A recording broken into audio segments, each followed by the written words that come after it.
मैं आप सभी का साझा संसार टीम की ओर से इस साहित्य का विश्व रंग आयोजन में विश्व रंग साझा संसार नीदरलैंड वनमाली सृजन पीठ भारत और भारतीय साहित्य एवं सांस्कृतिक शोध केंद्र की ओर से बहुत बहुत स्वागत करता हूं।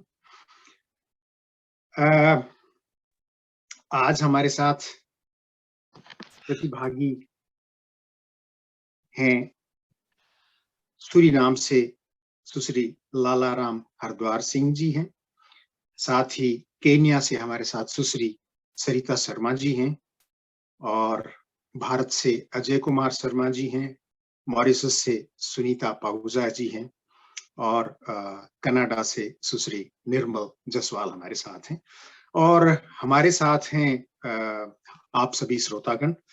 साथ ही मैं जो एक बात कहना चाहूंगा वो ये कि सजग व्यक्ति का संपर्क आपको गढ़ने लगता है, और ऐसे में आज हमारे साथ संतोष चौबे जी हैं, लीलाधर मंडलोई जी हैं, साथ ही नारायण कुमार जी हमारे साथ आज उपस्थित हैं, जवाहर जी आज हमारे साथ उपस्थित हैं, अनूप भार्गव जी हमारे साथ उपस्थित हैं और ज्योति जैन जी भी इंदौर से हमारे साथ उपस्थित हैं। बहुत सारे लोग उपस्थित हैं हमारे साथ।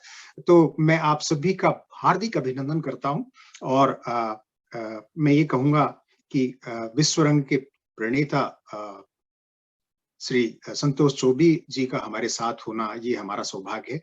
साथ ही साहित्य के मूर्तिकार और मार्गदर्शक मंडलोई जी का साथ होना हमारे लिए एक बहुत बड़ा आशीर्वाद है।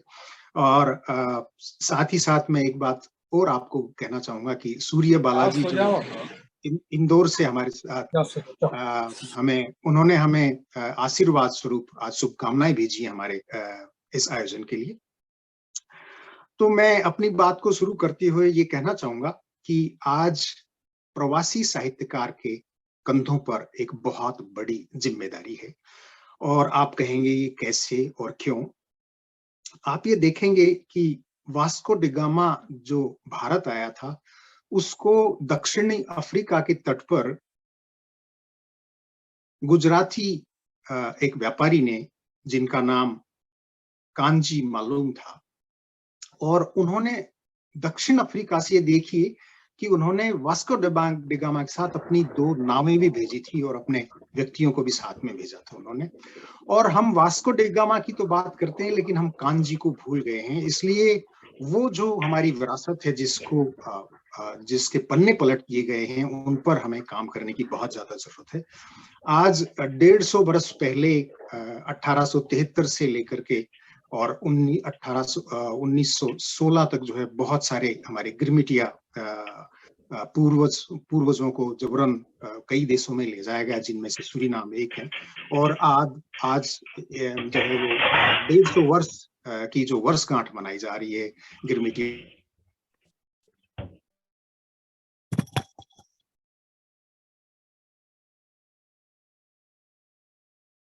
रामा जी आप म्यूट हो गए हैं। आवाज नहीं आ रही रामा जी।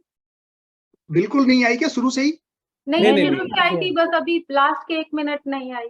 अच्छा, मैं गिरमिटिया की बात कर रहा था।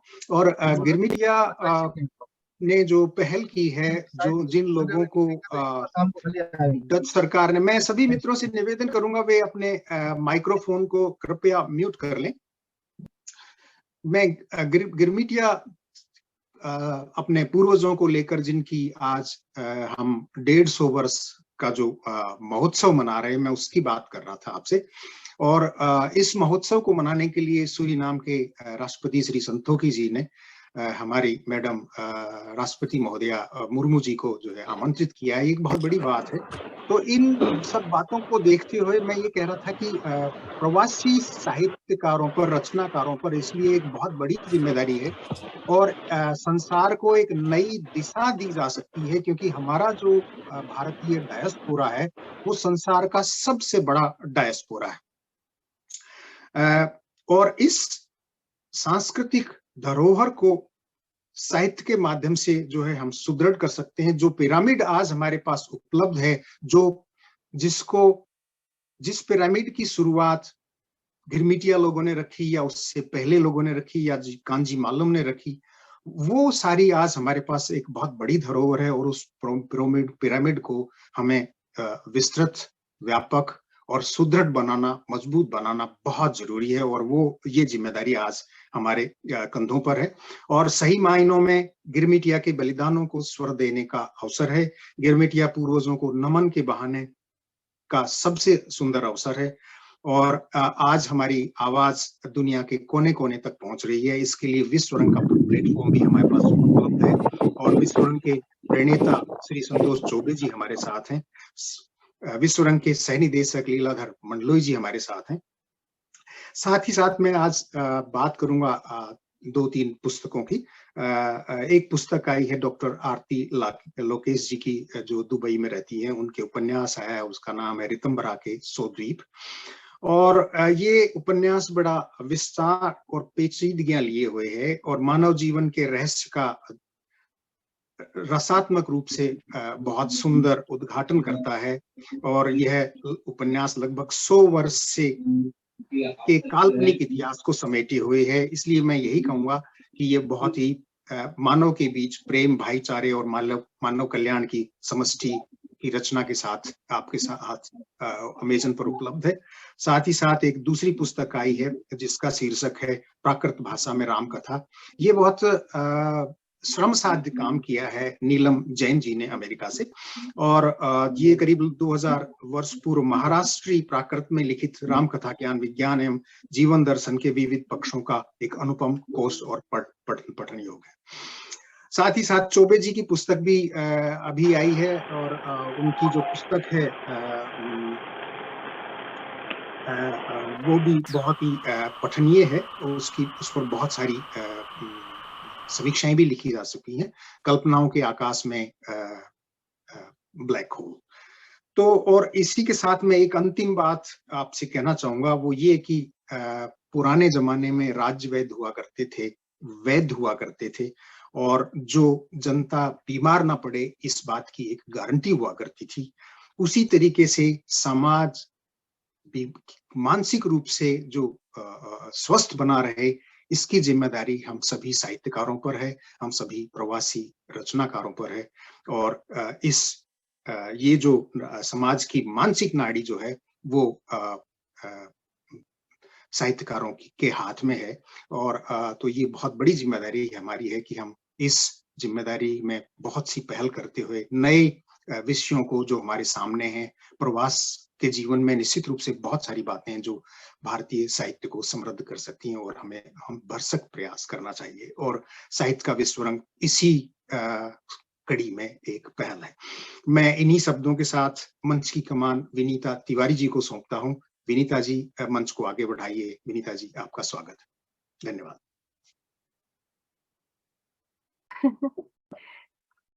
बहुत बहुत शुक्रिया रामा जी, आपने इतने सुंदर शब्दों से आज जो हमारा कार्यक्रम होने वाला है उसके बारे में सभी को अवगत कराया।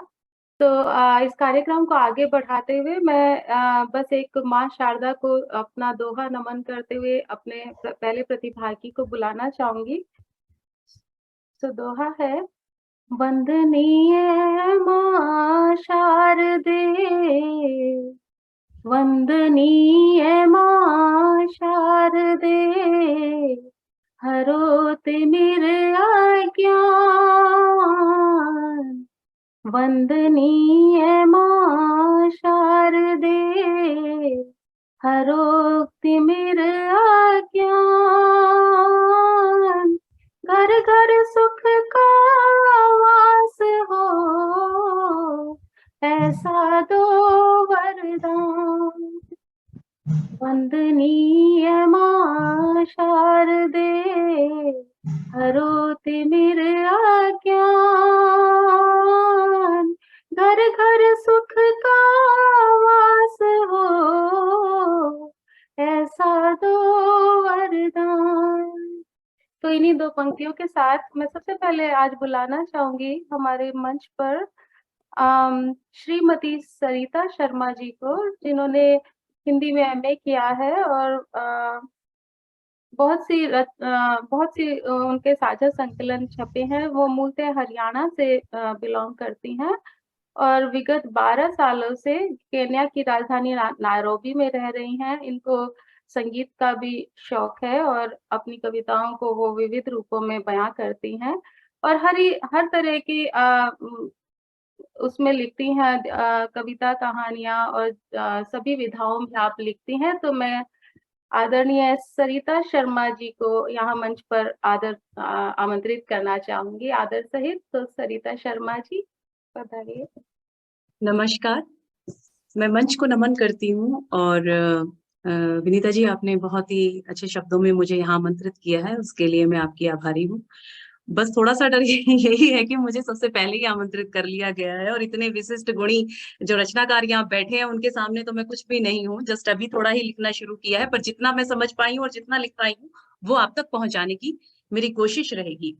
तो मंच पर उपस्थित सभी गुणीजने अतिथियों को, रचनाकारों को मेरा प्रणाम। मैं अफ्रीका के देश केनिया में रहती हूँ, जिसे विशेषकर वन्य जीवन, जंगलों, पहाड़ों, नदियों, पठारों, वर्षा वनों, तटीय क्षेत्रों के साथ साथ सवाना के मैदानों, बबूलों के पेड़ों से घूमते हुए बड़े खेल जानवरों जैसे बिग 5 के लिए जाना जाता है। जी हाँ, मैं केनिया से इस वक्त आपके सामने हूँ और जो बातें मुझे समझ में आई यहाँ की वो मैं लिख पाई हूँ, आप तक पहुंचाती हूँ। कि अफ्रीका के प्रत्येक देश का एक अपना अनूठा वातावरण है, जिसमें से केनिया बहुपर्यावरणीय देश का एक आदर्श उदाहरण माना जाता है। केनिया का जो नाम है वो यहाँ की महत्वपूर्ण भौगोलिक प्रतीक माउंट केनिया के नाम पर रखा गया।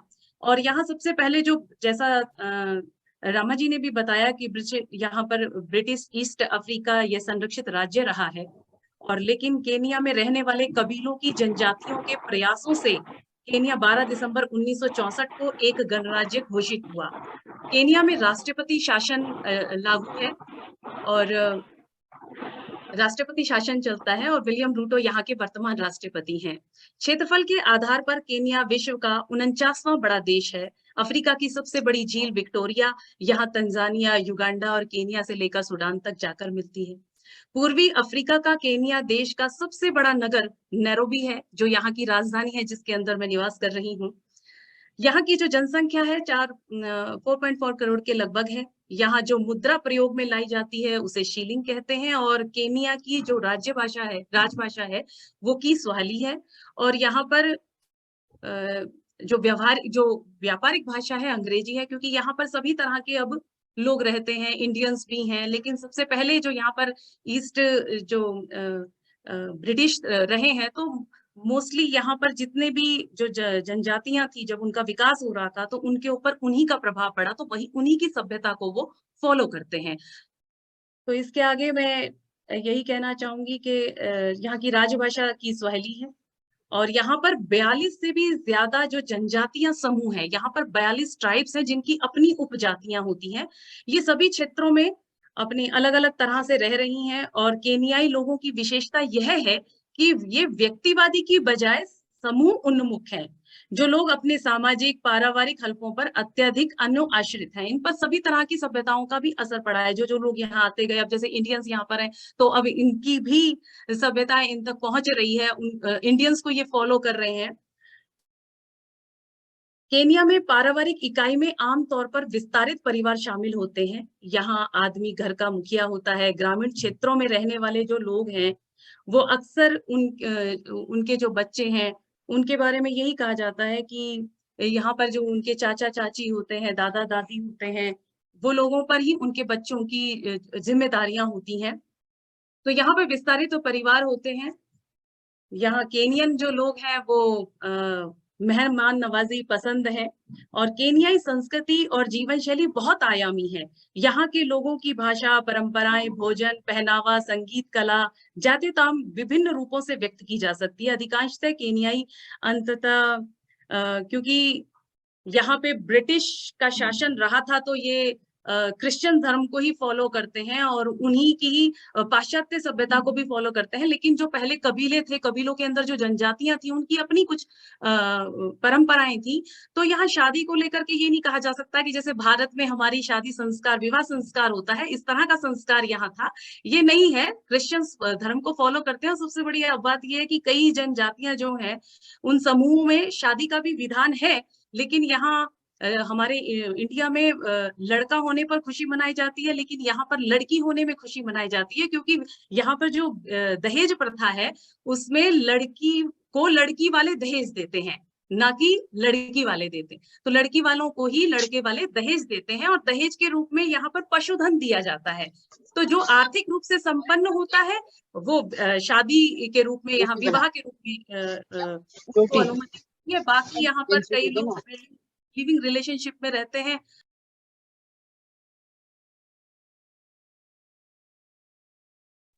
आपकी आवाज कट गई है सरिता जी। जी, माफी चाहूंगी।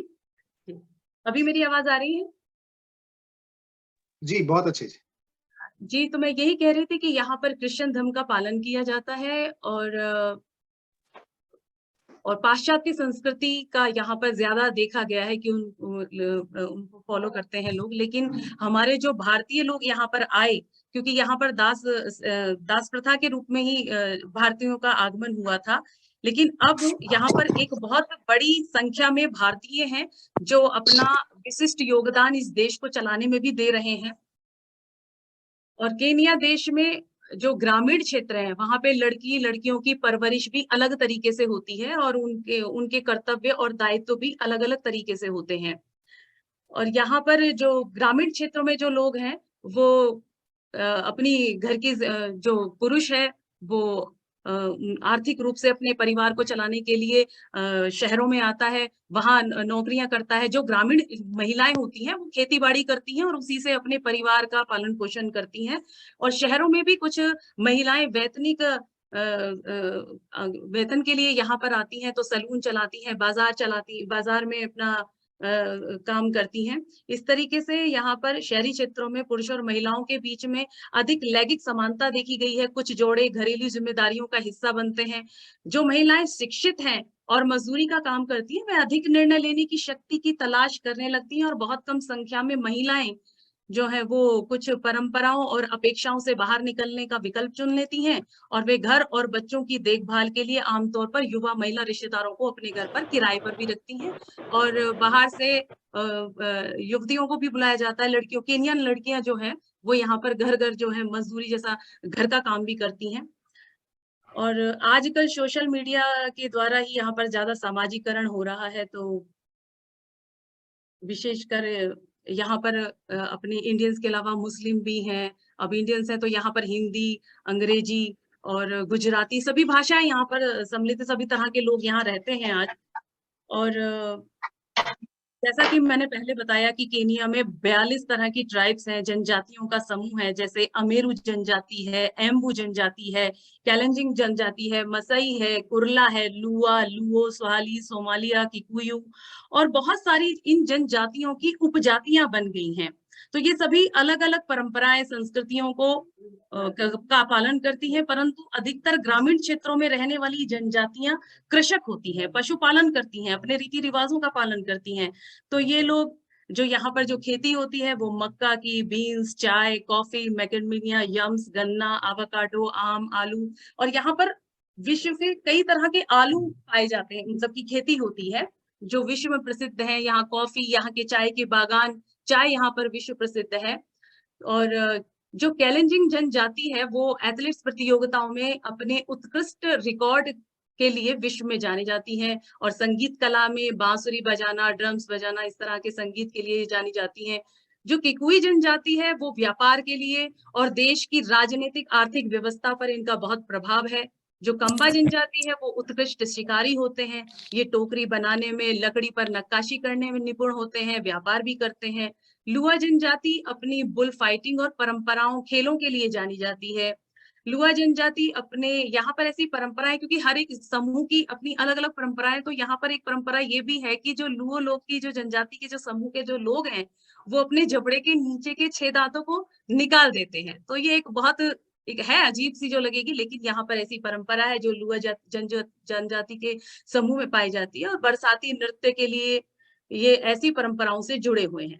जो शहरी लोग, जो शहरों में आकर के जो लुओ जाति के जो शहरी लोग शहरों में रह रहे हैं, वो अपनी अंग्रेजी वाक्पटुता के साथ अपनी जीवन शैली में चकाचौंध की भावना प्रदर्शित करते हैं। ये कुशल मछुआरे भी होते हैं।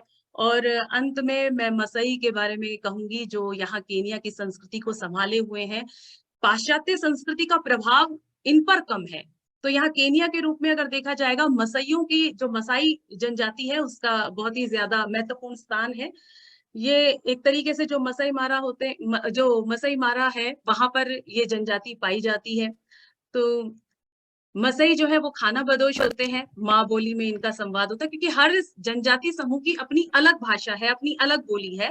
तो जो मसाई लोग हैं वो माँ भाषा में संवाद करते हैं। और पश्चिमी संस्कृति के प्रसार में भी मसाइयों ने अपनी सभ्यता को बचाए हुए रखा है। रंग बिरंगी पोशाक वाले, अत्यधिक शक्तिशाली बाहुबल वाले होते हैं। मोतियां जो बीड्स होते हैं, उनके सुंदर आभूषण ये धारण करते हैं। नृत्य करना, ये मसई जनजाति केनिया संस्कृति का सबसे प्रतिष्ठित प्रतीक है, जिससे जंगल का राजा शेर भी डरता है, क्योंकि ये जंगल में ही रहते हैं। ये मवेशियों और बच्चों द्वारा एक आदमी के धन को मापते हैं। यह आज भी, इनकी ऐसी प्रथा है कि ये आज भी खून पीते हैं। खून यानी कि गाय का खून, मतलब ताजा खून ये आज भी पीते हैं। इनमें ऐसी प्रथा है। और ये इनके जो कान होते हैं वो कटे हुए होते हैं, क्योंकि यहाँ पर कहा जाता है कि जो अफ्रीका है वो काला जादू के लिए भी प्रसिद्ध है। तो ये ऐसा सोचते हैं कि अगर हम अपने कान कटवा लेंगे तो उन पर जो नकारात्मक शक्तियां हैं उनका प्रभाव कम होता है। तो इस तरह इनके ये लंबी कटकाठी वाले होते हैं। और यहाँ पर एक जो मसाई होते हैं उनमें कुल को चलाने के लिए बेटे का नहीं बल्कि लड़की को माना जाता है, जो आगे कुल को बढ़ाता है। तो यहाँ ऐसी प्रथा है। ये चमड़ों की बेल्ट, चप्पल, इस तरह के आभूषण ये बनाते हैं। अब यहाँ का जो सामाजिक जीवन है उसमें कुछ विषमताएं देखी जाती हैं कि जो लोग अमीर हैं तो वो अमीर हैं, जो गरीब हैं तो वो बहुत ज्यादा गरीब हैं। सप्ताह में 5 दिन ये काम करते हैं, 2 दिन अवकाश लेते हैं। इनकी जिंदगी का ये आखिरी दिन है। ऐसी इनके जीने की जो परिस्थिति है, ये आज को ही अपना जीवन समझते हैं। बस इनके अंदर सेविंग करने की क्षमता नहीं होती। ये जीवन आगे जीवन के लिए कुछ बचाएं, ऐसी इनकी सोच नहीं होती। बस खाओ पियो ऐश करो मित्रों वाली बात इनकी होती है। तो इनमें जो पाई जाती है असमानता, वो है कि यहाँ पर थोड़ी युवा बेरोजगारी है, पारदर्शिता की कमी है, जवाबदेही है, बाहरी आंतरिक झटकों के लिए आर्थिक व्यवस्था की भेद्यता शामिल है। और अब बात करती हूँ मैं यहाँ के वन्य जीवन की। केनिया एक बड़े, जैसा कि आप जानते हैं कि माइग्रेशन के लिए प्रसिद्ध है। यहाँ हर साल मारा नदी के पार हजारों पक्षियों के प्रवास को पकड़ने का, और हजारों की संख्या में जंगली भैंसें एक सीमा से दूसरी सीमा में प्रवेश करती हैं, माइग्रेशन होता है। साथ ही मगरमच्छों, जो मारा नदी है उसके जब उससे क्रॉस करते हैं तो वहां पर मगरमच्छ और शेरों द्वारा उनका शिकार करना, जिसे देखने के लिए हजारों की संख्या में विदेशों से लोग यहाँ पर आते हैं। तो यहाँ माइग्रेशन जुलाई और अगस्त के बीच में होता है। केनिया दक्षिण गोलार्ध पर होने की वजह से यहाँ का जो मौसम है वो अन्य देशों से बिल्कुल विपरीत है। जैसे कि अभी भी इंडिया में गर्मी है तो यहाँ सर्दियां शुरू होने वाली हैं। तो इस तरह की विभिन्नता पाई जाती है। इसके साथ ही केनिया में बिग 5 यानी कि बिग 5 बहुत प्रसिद्ध है, जिसमें अफ्रीका हाथी, शेर, तेंदुआ, कैम्बेस और गेंडा शामिल है। ये 5 अफ्रीकी जानवरों को संदर्भित करता है, जो कि शुरुआती बड़े शिकारियों को अफ्रीका में पैदल शिकार करने वालों के लिए सबसे कठिन और खतरनाक जानवर माने जाते थे। और केनिया में gazelles, impalas, antelope, zebra, wildebeest, giraffe, Maasai Mara भी मसाइयों का ये केनिया जो घर है। केनिया में बबून के साथ साथ कोलंबस वर्टेस के अलावा गोल्डन मंकी भी पाए जाते हैं। पक्षियों में यहाँ पर राजहंस जो है, शतुरमुर्ग शामिल है। यहाँ के पर्यटक स्थल में नैरोबी राष्ट्रीय उद्यान, माउंट केनिया राष्ट्रीय उद्यान, मेरू, कोरा, एम्बोसली, लेक नकूरू, हेल्स गेट राष्ट्रीय उद्यान, मसई मारा, मारा रिवर, टसाबो नेशनल पार्क और नयवाशा सगाना, ये यहाँ के पर्यटन स्थल है जहाँ पर आकर लोग रहते हैं। मुझे लगता है मेरा टाइम क्या पूरा हो गया 8 मिनट में कितना बोल सकती जी थी। जी, बहुत बहुत सुंदर बताया आपने। जी, तो बस मैं यही कहना चाहती हूँ कि आप सब भी यहाँ केन्या आएँ, घूमें और यहाँ की सुंदरता का आनंद लें। और बस इसी के साथ मैं अपनी वाणी को विराम देती हूँ। बहुत-बहुत शुक्रिया।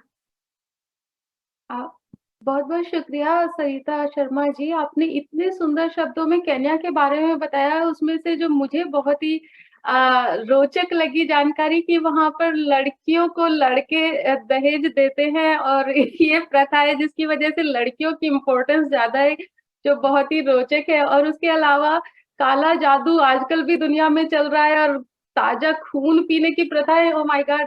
सभी विचारणीय है कि अभी भी दुनिया में ये सब हो रहा है। तो आपने बहुत ही अच्छे शब्दों में इतनी सारी जानकारी दी जिसके लिए मुझे तो बहुत खुशी है कि मैं इस कार्यक्रम से जुड़ी हुई हूँ।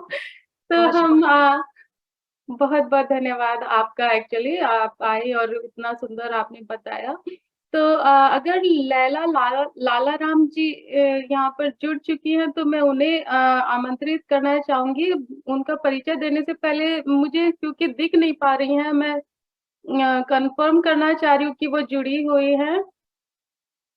उनके यहाँ बिजली की दिक्कत बता रही हैं वो। अच्छा। आप एक बार घोषणा कर दीजिए, आ जाएं, जुड़ जाएं तो आप आमंत्रित करिए प्लीज। तो अन्यथा सबसे बाद में ले लें। हाँ, नहीं तो फिर लाला राम जी अगर आप जुड़े हुए हैं तो जुड़े हुए हैं। ओके। सो आपके बारे में मैं ये बताना चाहती हूँ कि आप लगभग 12 साल आपने फर्नांडिस कंपनी में प्रशासन कार्य किया है। उसके अलावा आप 27 साल सरस्वती स्कूल में शिक्षिका भी रही हैं। आपको छोटी उम्र से ही हिंदी के प्रति बहुत रुचि रही है, आप लिखती रही हैं और पिछले 25 साल से नियमित रूप से हिंदी पढ़ा भी रही हैं। तो मैं लैला हरद्वार सिंह जी को यहाँ पर मंच पर आमंत्रित करना चाहूंगी कि वो अपना पाठ यहाँ पर करें। सभी को मेरे और सभी नमस्कार। और मैं सबसे पहले श्री रामा जी को बहुत बहुत धन्यवाद कि मुझे ये मौका दिया इसमें कुछ कहने के। बिजली की यहाँ बहुत प्रॉब्लम होती है, रोजाना बिजली चली जाती है। थोड़ा सा कोशिश से मैं इस वक्त हूँ, शायद अभी गिर जाएगा तो फिर मैं नहीं रहूंगा, पर मैं जल्दी से अपनी बातें बता दूं। मैं अपने देश सूरीनाम के बारे में बताऊं कि यहाँ पर हमारे पूर्वज जो है ये आए हैं सूरीनाम में, लगभग 34,000 लोग और 11,000 लोग वापस चले गए। तो जो बचे हैं वही आज 7 पीढ़ी हो रहे हैं। और वे लोग सब आए हैं उत्तर प्रदेश से, बिहार से, नेपाल से, पंजाब से, दक्षिण भारत से। और कोई को बहुत न बहका कर लाया गया है, कोई स्वतंत्र रूप से यहाँ आए हैं। पर आए हैं तो अपनी भाषा, बोली और संस्कृति लेकर आए हैं, ये बहुत अच्छा है। जब यहाँ पर आए लोग तो उन लोगों को दूर दूर प्लांटेशन में रख दिया गया, इधर उधर। तो वे लोग अपनी भाषा में बातें करते थे और कोशिश करते थे अपने को समझने के लिए। तो जो आसान शब्द रहते थे उसे वे लोग अपना लेते थे। इसी संप्रेषण के कारण एक रूपता आने लगी। इसी तरह से हमारे देश में यहाँ पर एक नई भाषा सरनामी का उद्भव हुआ। और ये सरनामी, इसमें अवधी, भोजपुरी, हिंदी, उर्दू, स्थानीय भाषा डच और नेग्रो इंग्लिश भी है। और ये बोली हम लोग घर पर बोलते हैं अपने घर बच्चों के साथ। और जो हम लोग के राष्ट्र भाषा है या राजभाषा भी है तो वह डच है इस देश में। और इस देश में बहुत लोग रहते हैं, बहुत सी जातियां रहती हैं। तो यहाँ पर लगभग 22 भाषाएं हैं या बोलियां भी है। हमारी जो एक संस्था है सूरीनाम हिंदी परिषद, उसकी स्थापना 5 सितंबर 1977 में हुए हैं। तो 100 से ज्यादा लोग यहाँ पर निःशुल्क रूप में, स्वतंत्र रूप से हिंदी की पढ़ाई से जुड़े हुए हैं। वे लोग चाहते हैं कि हिंदी जीवित रहे।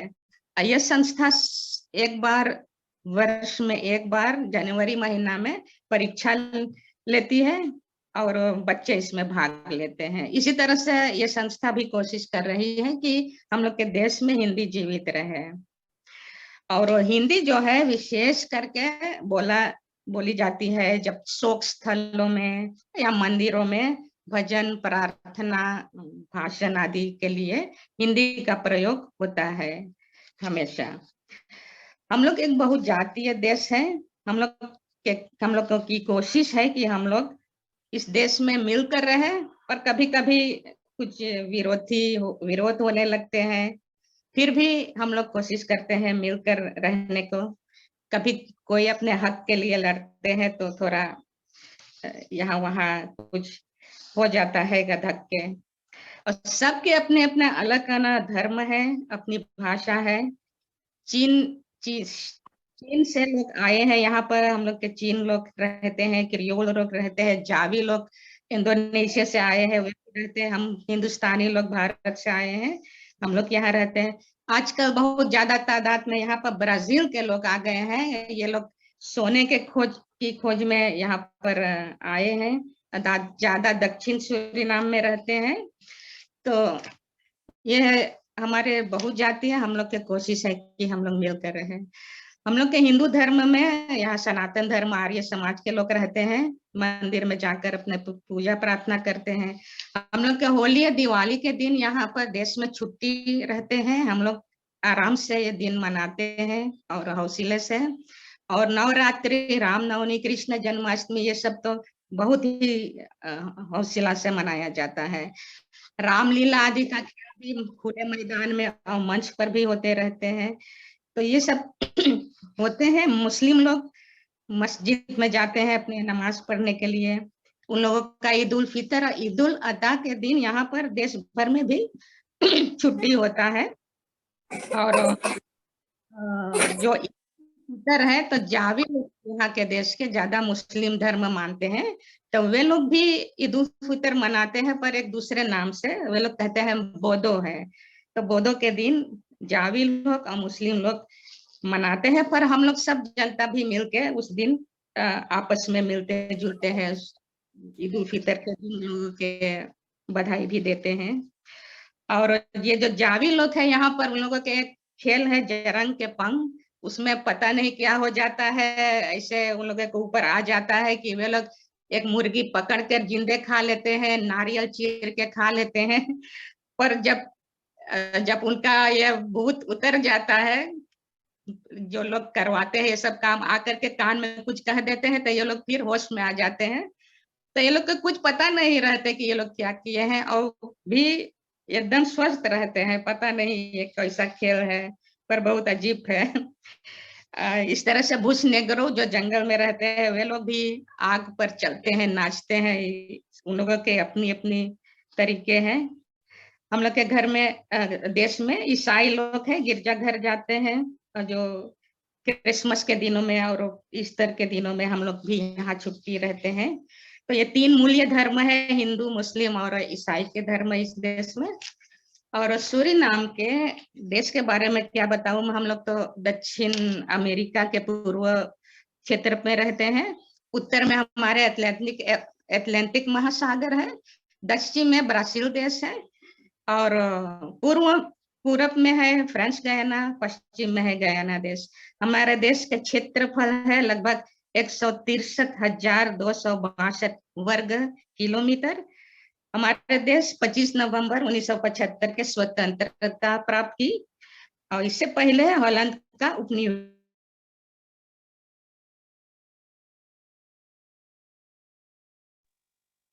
आपकी आवाज नहीं आ रही है, आप अनम्यूट करिए अपने आप को।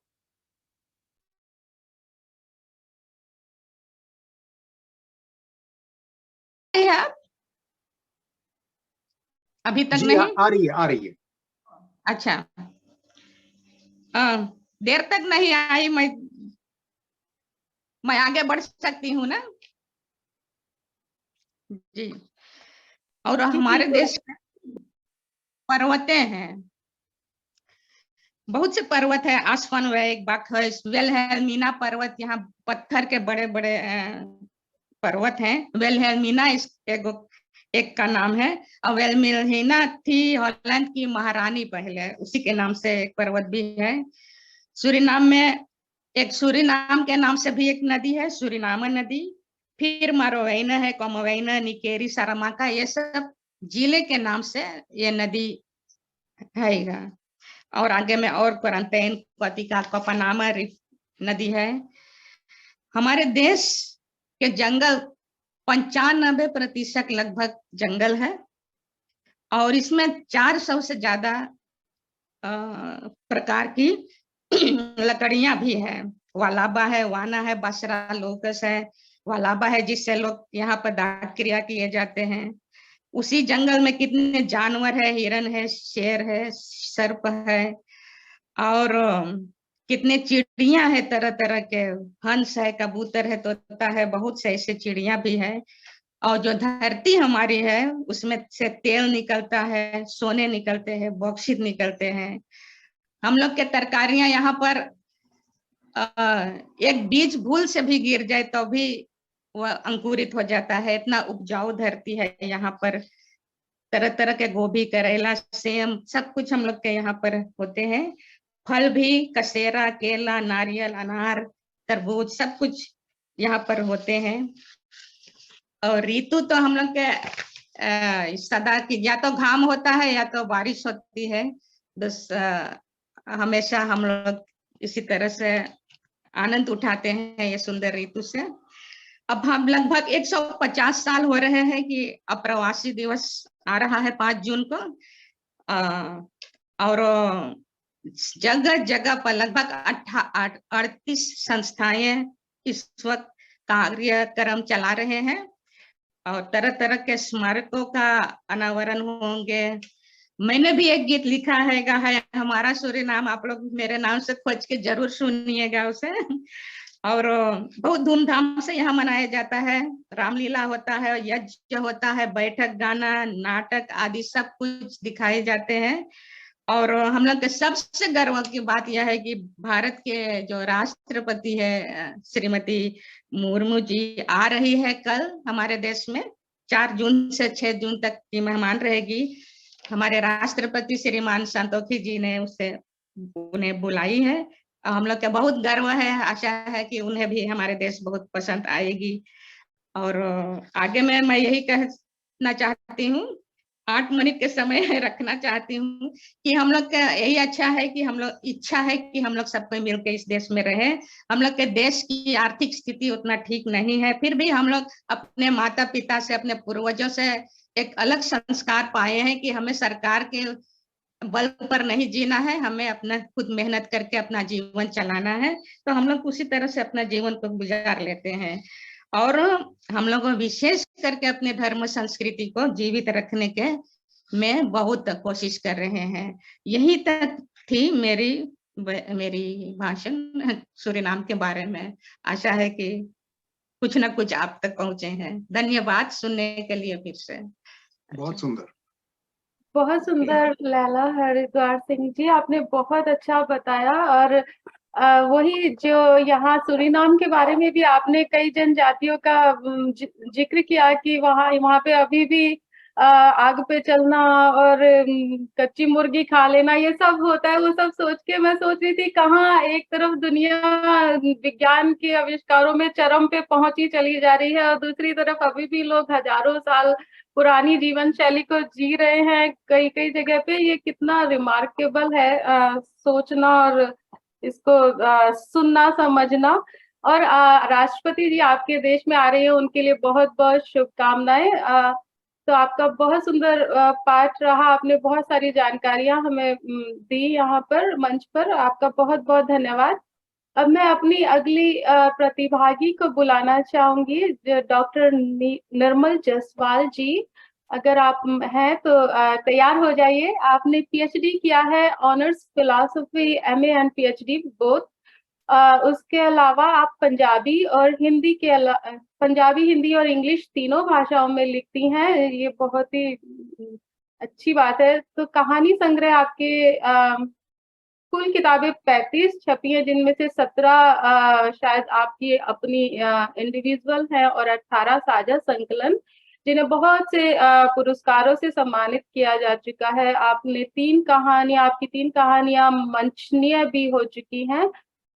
इसके अलावा आपको महादेवी वर्मा शक्ति सम्मान नई दिल्ली से 2020 में प्राप्त हुआ है और वर्तमान में आप यूट्यूब चैनल चला रही जिसका नाम अंतर्मन अंतरराष्ट्रीय आर्ट एंड लिटरेचर है।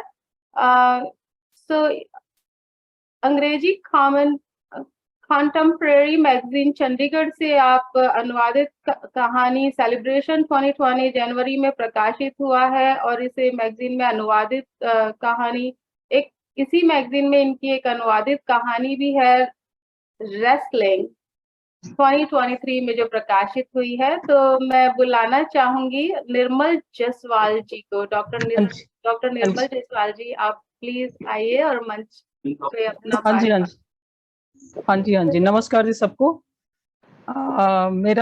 मैं भी सॉरी, मैं आवाज सुनाई दे रही मेरी? हाँ जी सुन रही है। हाँ जी, एक्चुअली पहले तो मैं अपने आदरणीय अध्यक्ष महोदय संतोष चौबे जी शायद फ्लाइट में है, और लीलाधर मंडोई जी, श्री रामत अक्षर जी, इन सबको प्रणाम कर रही हूँ। विनीता जी, तिवारी जी और मेरे जितने भी सहकर्मी, इनको सबको मैं प्रणाम कर रही हूँ। और मैं एक्चुअली शायद मुझे लगता था कि कनाडा के बारे में कोई ऐसा बिरला ही होगा जो नहीं जानता होगा, तो मैंने गलत समझा होगा कि अपने देश के बारे में बताना, क्योंकि मैं यहाँ पर प्रवासी तो हूँ, काफी सालों से आती जाती हूँ, रह भी काफी देर से रही हूँ और बहुत कुछ जाना सुना है, लेकिन मैं इसका एक गद्य रूप जो है कहानी के रूप में ही आप प्रस्तुत करना चाह रही। एडमिंटन में मैं 2 साल रही और वहाँ का कैसे मैंने किया, तो इजाजत है रामा जी और नीता जी? जी स्वागत है, स्वागत। हाँ जी, क्योंकि मैं गलत शायद समझ गई कि मैंने अपने टांटों के बारे में सब कुछ जानते हैं। एनवे, तो शुरुआत कर रही मैं। कैसे मिले वे एक दूसरे को, इसका भी एक दिलचस्प वाक्य है। नगीना और हेनरी एकांत के पलों के गवाह थे। वैसे नगीना उसी अपार्टमेंट का हिस्सा है। कभी कभार दोपहर की बात यहाँ गोल घेरे के चक्कर लगाती, बेंच पर बैठ फोटो खींचती, मुस्कुराती रहती है। चुस्त दुरुस्त पैंट जैकेट और स्नो बूट पहने, पैरों को संभाल कर आहिस्ता आहिस्ता रखती सैर करती है, जहाँ की नहीं लगती वह। कॉफी हाउस में ऊंची टेबल कुर्सी पर बैठी पारदर्शी शीशे में से आती जाती कारों को देखती काफी के घूंट भरती है। बाहर कार में से उतर एक गोरी लड़की अपनी गोद में बच्चे को उठाए अंदर प्रवेश करती है। करीब 4 साल का बच्चा उछल उछल कर चीजों की मांग करता है। काफी सर्व करने वाली लड़की, जिसके ब्लॉन्ड सुनहरी बाल हैं, बच्चे की ओर हो जाती है। एक लंबा गोरा बूढ़ा लंबी सी मोटी जैकेट पहने अंदर प्रवेश करता है। घुसते ही जैकेट को उतार कुर्सी पर रख कर ऑर्डर देता है, 1 medium espresso coffee and give space for cream please.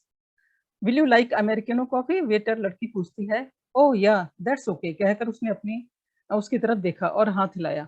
उस औरत ने भी भरपूर मुस्कान उसकी तरफ फेंकी। बूढ़ा आराम से सोफे पर बैठने के बजाय उसके साथ ही ऊंची टेबल कुर्सी पर बैठ गया। वह उसको नहीं जानती, मगर बहुत बार आते जाते हाय हेलो होती रहती है। वह दिनों एक ही बिल्डिंग से के अलग अलग फ्लोर पर रहते थे। बूढ़ा उस कॉफी हाउस में 2 बार आता था, 11 बजे और शाम को 4 बजे। वह भी करीब 4 बजे नीचे आती थी और कभी कभार ही कॉफी पीती थी। उसके साथ कॉफी पीने के लिए कोई भी नहीं होता था। बच्चे पढ़ने गए होते थे या जॉब पर। बूढ़े बुजुर्ग इधर उधर घूमने निकलते या वेस्ट साउथ मॉल में आ बैठते। फूड कोर्ट या टिम हॉर्टन या किसी भी खाने पीने की जगहों पर लंबी कतारें लगी होती हैं। उसे नहीं पता कि उसके अपार्टमेंट के साथ सटी दीवार से ही जुड़ा एक कॉफी हाउस था, जिसका नाम था परक्लेन। अंदर से बहुत खूबसूरत सोफा और ऊंची स्टूल की तरह कुर्सियों से सजाया हुआ। वह अकेली है या वह कह लो उसका जीवन साथी नहीं है, इससे उसको कोई फर्क नहीं पड़ता। यहाँ पर हर तरफ बर्फ ही बर्फ छाई हुई है। एक बर्फ ही है जो इस कुदरत में, पर क्या वह जी रही है बर्फ की तरह? उसने नहीं सोचा। अल्बर्टा का एडमिंटन, खुला, खूबसूरत और बेमिसाल। इधर जाओ तो टोरंटो, उधर जाओ तो ब्रिटिश कोलंबिया, वहां जाओ तो विनिपेग, जहां आओ तो स्वर्ग, जैस्पर, बैंफ, कैलोना, वैनकूवर। उफ, सभी जीवन जी रहे हैं।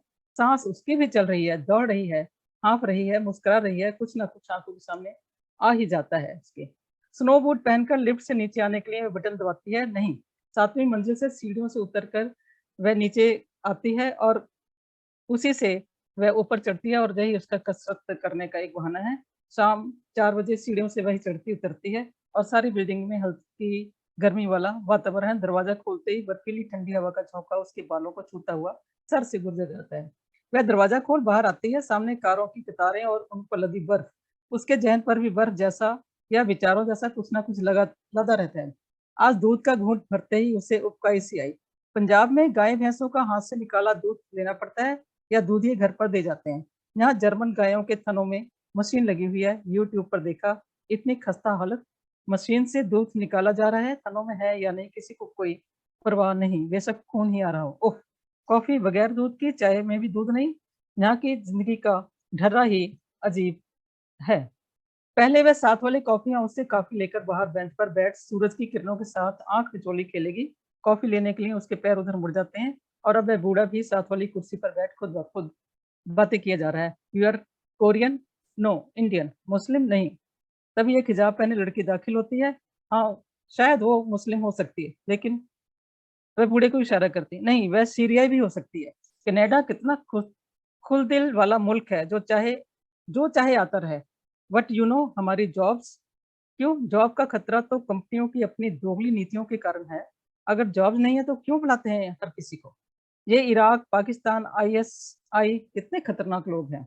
बूढ़ा अपनी उम्र में भी शांत होकर कॉफी पीने की बजाय खतरों की बातें कर रहा है। बंदूकों की, गोलियों की, आग की लपटों की या मार काट की बातें किए जा रहा है। ये बूढ़ा इस उम्र में रोमांस की बातें क्यों नहीं करता? वह सोचती है और कॉफी का मग लेकर बाहर आ जाती है। बूढ़े की नजरें उसकी पीठ पर चिपकी हुई है। जहां वह रहती है उसका नाम है सप्रूस ग्रोव। सप्रूस ग्रोव में अल्बर्टा का जीवंत अपार्टमेंट, सामने खूबसूरत फूलों और दरख्तों से भरा पार्क, साफ सुथरा घास वाला मैदान, एंड बीच में बड़ी सी स्टेज जो हर समय बच्चों और बड़ों की खातिर आयोजित होने वाले कार्यक्रमों के लिए इस्तेमाल होती है। जगह जगह पर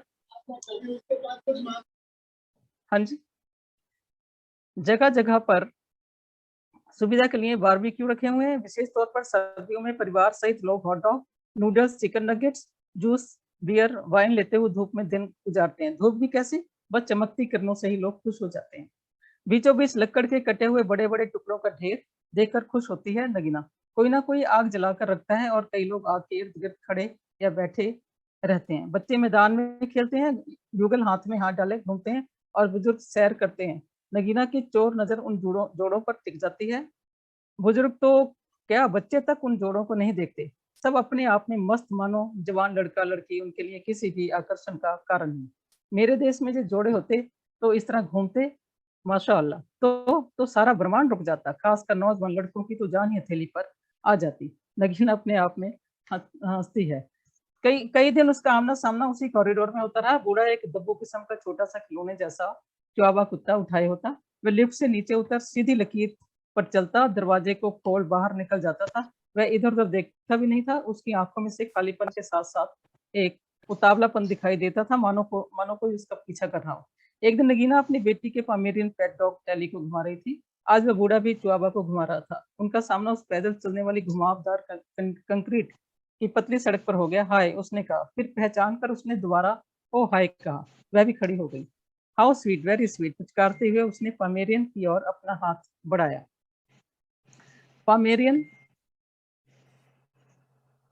पामेरियन को देख उछलता हुआ धीमी धीमी आवाज में वो चुआवा भी उसके साथ खेलने लगा। वे दोनों अपनी अपनी भाषा छोड़ अंग्रेजी में बातें करने लगे।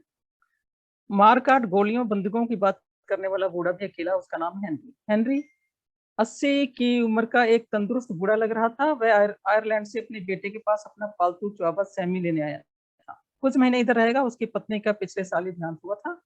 अब वह अकेला था और पत्नी के होते ही 2 साल पहले उसका पुत्र और पुत्रवधू छोटे से 2 साल के पप्पी सैमी को उससे मंगवाकर छीन कर ही ले गए थे। वह बूढ़ा अनाथ कुत्तों की देखभाल करने वाली पेट शॉप से लेकर उसको आया था और सफेद और भूरा पतीला खिलौने जैसा उसका अपना डॉग।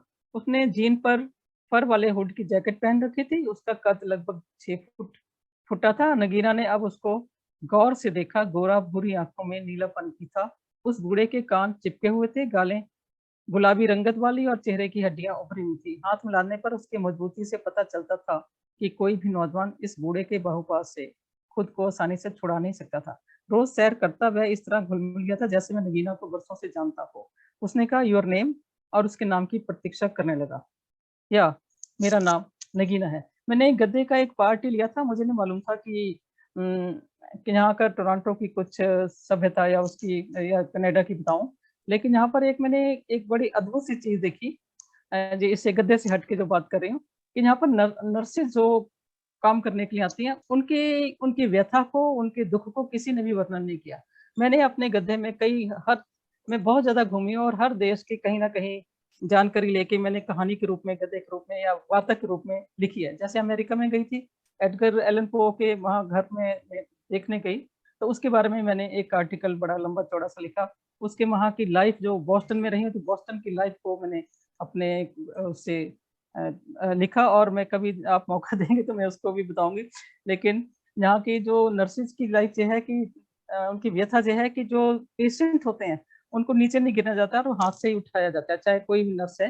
लेकिन जब चाहे इतना भारी भरकम कोई पेशेंट आ जाए, चाहे लड़की है, चाहे औरत है, चाहे मर्द है, उसको उससे अपने आप ही उठा के उसको सहूलत देनी होती है। तो उनके मसल्स जो हैं वो टूट जाते हैं और बड़ी पेन होती है। फिर उनको लंबी छुट्टी पे चले जाना होता है। और जो दुख दर्द के सीखने में व्यथा जो है, जो नर्सों ने अपने पैसे के मामले में चाहे इतनी ज्यादा की है। और यहाँ की जो आप जानते हैं, हमारे उत्तर भारत के जो पंजाबी हैं या दूसरे लोग हैं जहाँ के अपने इमिग्रेंट आ रहे हैं, तो इमिग्रेंटों की अपनी समस्याएं हैं यहाँ पर, अपनी कनाडा की अपनी समस्याएं हैं।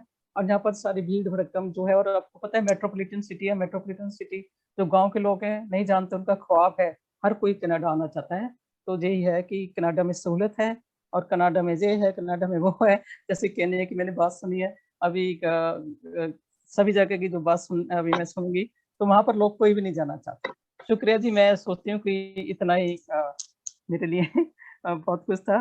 तो हाँ जी रामा जी, ठीक है जी, जो कुछ बहुत सुंदर निर्मल जी, बहुत सुंदर, बहुत बहुत धन्यवाद, बहुत बढ़िया। शुक्रिया सर, थैंक यू सबका। बहुत बहुत शुक्रिया निर्मल जी, आपने अपने गद्य के जरिए हालांकि बहुत कुछ कनाडा के बारे में बताया। उसमें जो मुझे आपने जो अपने गद्य में वर्णन किया कि सारे तरफ बर्फ ही बर्फ, तो कनाडा अप नॉर्थ इतना डेफिनेटली कि इतना कोल्ड वहाँ पे एनवायरनमेंट रहता है कि बर्फ तो देखने की कोई बिल्कुल भी कमी रहती नहीं होगी, मुझे लगता है। और जैसे हाथ में हाथ लिए घूमते हैं, उससे भी संस्कृति का पता चलता है कि अगर यही चीज वहाँ हमारे देश में हो तो माशाअल्लाह, आपने जो सेंटेंस बोला था तो मेरे जहन में कहीं ना कहीं क्लिक कर गया। सो आपके गद्य के लिए बहुत बहुत शुक्रिया। और सहूलियत होती है वेस्टर्न कंट्रीज में, ये बिल्कुल डेफिनेट है, इसमें तो कोई शक ही नहीं। तो चलिए, आपका धन्यवाद फिर से एक बार करते हुए मैं अपनी अगली प्रतिभागी को शुक्रिया वनिता जी, शुक्रिया जी, बहुत धन्यवाद बुलाना चाहूंगी। और आदरणीय सुनीता पाहुजा जी को अब मैं मंच पर आमंत्रित कर रही हूँ। आप भारतीय उच्चायोग मॉरिशस दिल्ली विश्वविद्यालय से आपने वाणिज्य में स्नातकोत्तर किया है और अगस्त 84 से लेके 1994 तक आप भारत सरकार के विभिन्न मंत्रालयों में कार्यरत रह चुकी हैं। आपने द्विमासिक गृह पत्रिका यात्रा का संपादन कार्य किया है। यूनिवर्सिटी ऑफ वेस्ट इंडीज में हिंदी चेयर की अनुपस्थिति में हिंदी अध्यापन भी कर चुकी हैं और आपकी बहुत सारी पत्र पत्रिकाओं में लेख और कविताएं प्रकाशित होते रहते हैं। हाल फिलहाल आप विदेश मंत्रालय में प्रतिनियुक्ति के आधार पर भारतीय उच्चायोग पोर्ट लुई मॉरिशस में द्वितीय सचिव के पद पर कार्यरत हैं। सुनीता पाहुजा जी को मैं यहाँ मंच पर आमंत्रित करूंगी आदर सहित कि आप आकर अपना रचना पाठ कीजिए। सुनीता पाहुजा जी। जी, बहुत बहुत धन्यवाद विनीता जी। टैगोर अंतर्राष्ट्रीय साहित्य एवं कला महोत्सव के अंतर्गत विश्वरंग साझा संसार, वनमाली सृजन पीठ व प्रवासी भारतीय साहित्य एवं संस्कृति शोध के आज के इस आयोजन साहित्य का विश्व रंग के लिए मैं आप सभी को हार्दिक बधाई देती हूँ और मुझे इस कार्यक्रम में शामिल होने का अवसर दिया उसके लिए मैं आदरणीय श्री रमा तक्षक जी का भी हृदय से आभार व्यक्त करती हूँ। मैं आशा कर रही हूँ मेरी आवाज ठीक से आ रही है ना जी। आज के कार्यक्रम के अध्यक्ष नहीं जानती वो जुड़ पाए हैं कि नहीं, लेकिन रविंद्रनाथ टैगोर विश्वविद्यालय के कुलपति आदरणीय श्री संतोष चौबे जी, विश्व रंग के सह निदेशक आदरणीय श्री लीलाधर मंडलोई जी, आपको सादर प्रणाम। हमारे साथ जुड़े हैं, मैं देख रही हूँ आदरणीय नारायण कुमार जी, अनुपदा हैं हमारे साथ, दिव्या जी दिख रही हैं, जवाहर कर्नावट जी हैं, ज्योति जी को देख पा रही हूँ, और सूरीनाम, केन्या, कनाडा और भारत देश से जुड़े जो रचनाकार हैं, और आज के सभी हमारे विद्वजन और साथी जो ऑनलाइन भी हमारे साथ जुड़े हैं, उन सभी को करबद्ध नमन करती हूँ।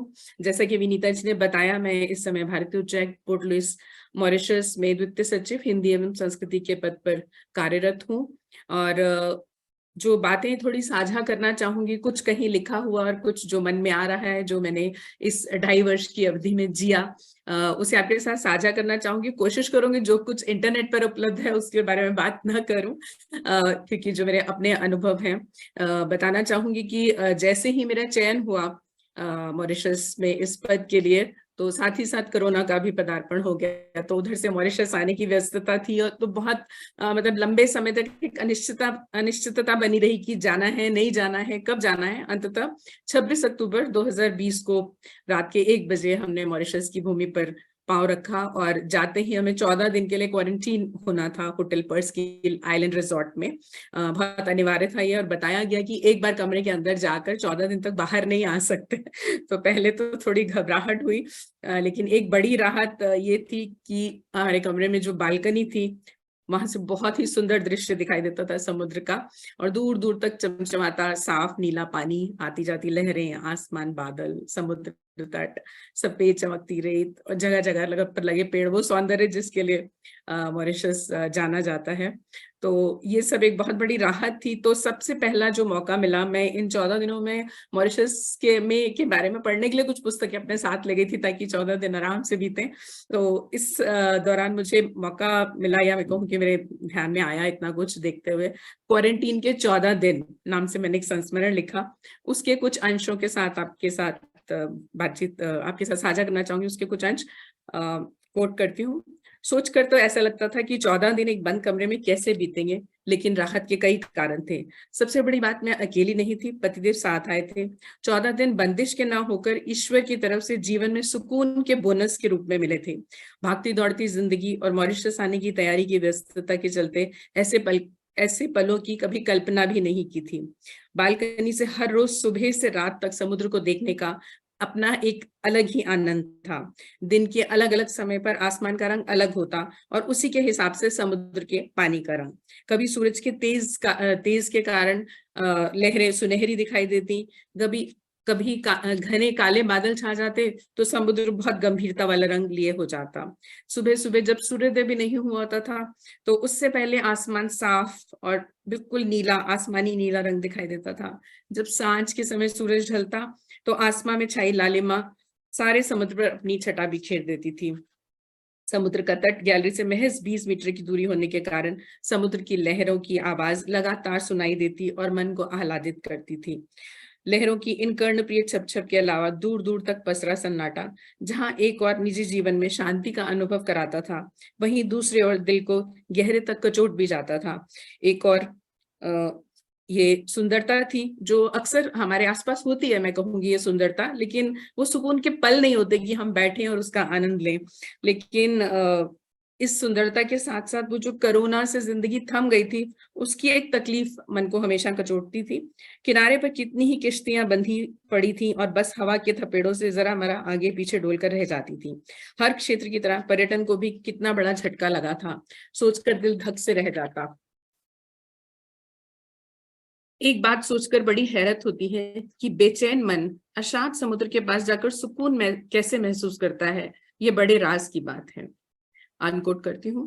खैर, मॉरिशस की जो सुंदरता है उससे हम सब वाकिफ भी हैं, और सब हम में से बहुत लोग जानते होंगे कि इस सुंदरता के बारे में अमेरिकी लेखक मार्क ट्वेन जी ने कहा था कि ईश्वर ने पहले मॉरिशस बनाया और फिर उसे देखकर स्वर्ग की रचना की। तो ये सुंदर देश जो हिंद महासागर के दक्षिण पश्चिम में स्थित है, इसे इंद्रधनुषों का देश भी कहा जाता है, क्योंकि धूप और बारिश इतनी अक्सर साथ साथ रहते हैं कि इंद्रधनुष बहुत ज्यादा देखने को मिल जाते हैं। और सुंदरता ये कि पूरा 180 डिग्री दिखाई देता है इंद्रधनुष, तो बहुत ही खूबसूरत दिखता है।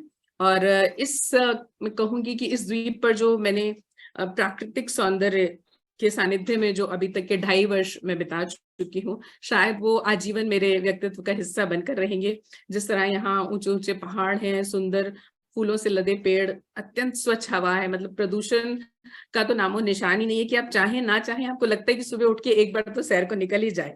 और रात को अगर आपने आसमान की तरफ देखा तो शायद ही कभी कहीं और इतने सितारे तारे मतलब देखने को मिलते हैं। और जब पूर्णमासी का चांद निकलता है, पूर्णिमा का चांद, तो ऐसा लगता है इतना नजदीक है कि आप हाथ बढ़ाकर उसे छू सकते हैं। बार बार ऐसी मतलब इच्छा होती है कि जरा सा हाथ बढ़ाएं, शायद चांद को छू पाएंगे। और जो इस देश के जो समुद्री तट हैं अलग अलग हैं और सबकी अपनी अलग अलग विशेषता है। इसी कारण पर्यटक और जो नवयुगल हम जानते हैं उनके लिए बहुत हनीमून डेस्टिनेशन है, आकर्षण का कारण रहता है। जो बहुत सुंदर, जहाँ से हम सूर्योदय का दृश्य देख सकते हैं, बहुत ही खूबसूरत तट है बेलमार तट। उसके अलावा ब्लू बे, मोशवाजी, ट्रॉक्सबीस, पेरेबेर, ग्रीगरी, फ्लिक एंड फ्लाक, तमारे, सब एक से बढ़कर एक है। मतलब आप जहाँ चले जाएं वहां से उठने को जी नहीं चाहेगा। और ग्रैंड बे का जो समुद्री तट है, वहाँ के वाटर स्पोर्ट्स विश्वविख्यात हैं। लेमॉन बीच है, वहां पर पतंगे और विंड सर्फिंग बहुत बहुत ज्यादा की जाती है। एक और जगह है शेमरिल, जहाँ 7 रंग की रेत दिखाई देती है। बहुत ही खूबसूरत मतलब नजारा है, आप देखें तो अलग अलग 7 रंग की रेत दिखाई देती है। पूरा मॉरिशस देश जो है वो 9 जिलों में बटा हुआ है, जिसकी राजधानी पोर्ट लुइस है। और जितना समय मैंने यहाँ बिताया, गलत नहीं होगा, अतिशयोक्ति भी नहीं होगी यदि कहूँ कि जितना ये प्राकृतिक सौंदर्य है उतना ही इस देश का अंतर्निहित सौंदर्य भी है। और जिसका कारण ये है कि ये बहुभाषीय देश है, बहु सांस्कृतिक देश है। मतलब बहुत अलग अलग तरह के लोग रहते हैं, एशियाई, यूरोपीय, अफ्रीकी लोग भी हैं, लेकिन बहुत ही अच्छा माहौल है यहाँ का। क्षमा कीजिएगा, मतलब बहुत ही सुंदर तो है ही। उसके अलावा जो खूबसूरती इस देश की है कि भारत और मॉरिशस के जो प्राचीन और ऐतिहासिक संबंध है वो अटूट हैं, हम सभी जानते हैं। राजनीतिक, आर्थिक और सामाजिक सांस्कृतिक रिश्ते तो हमारे कई देशों के साथ हैं, क्योंकि भारत विश्वास ही करता है वसुधैव कुटुंबकम में। लेकिन जो भारत और मॉरिशस के रिश्ते हैं उसको हम अक्सर गर्भ नाल का रिश्ता कहकर बयान करते हैं, क्योंकि दोनों देश इतनी निकटता से जुड़े हैं। इसका प्रमाण मुझे देखने को मिला जब पहली वेव आई इसकी कोरोना की, तो लगभग कोवैक्सीन की 2 लाख खुराक की जो पहली खेती मॉरिशस में भेजी गई, इसके बाद भी और दोबारा भी भेजे गए वैक्सीन। लेकिन जब दूसरी वेव में बहुत बुरी हालत हो रही थी महामारी के दौरान, तब मॉरिशस सरकार ने तो ऑक्सीजन के कंसंट्रेटर्स दिए ही। मुझे ये देखकर बहुत मतलब कहूँ एक अच्छा अजीब सा सुकून भी मिला कि बहुत से मंदिरों में बहुत से लोग यज्ञ कर रहे थे, पूजा अर्चना कर रहे थे। उनको लग रहा था कि भारतीय जो है बिल्कुल उनके भाई के लिए, जैसे हम चिंतित होते हैं कि हमारे परिवार का एक व्यक्ति विदेश में है, तो उस तरह से जगह जगह पर यज्ञ हो रहे थे। और अगर कोरोना था, कहीं आ जा नहीं पा रहे थे, तो ऑनलाइन यज्ञ हो रहे हैं कि मंदिर में जो लोग बैठे हैं बाकी सब लोग ऑनलाइन जुड़े। तो ये मैं समझती हूँ कि बहुत ही अनूठा सा रिश्ता है दोनों देशों के बीच।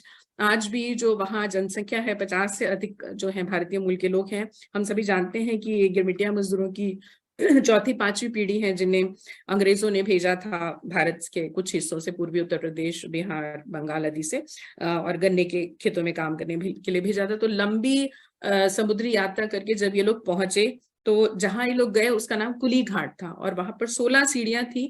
जब वहां से वो 16 सीढ़ियां चढ़कर जिस जगह पर आए, वहां से फिर उन्होंने एक गांव बसाया जिसका नाम फुलियार था। आज भी ये परंपरागत मतलब एक गांव माना जाता है। अक्सर यहाँ पर सारे आयोजन भी किए जाते हैं भारतीय मूल के लोगों द्वारा। और यह जो जो भारतीय वंशज हैं वो आज बहुत ही समृद्ध हैं। मतलब ये देखिए कि मॉरिशस के राष्ट्रपति जो है महामहिम श्री पृथ्वीराज रूपन सिंह जी, वो भी भारतीय मूल के हैं।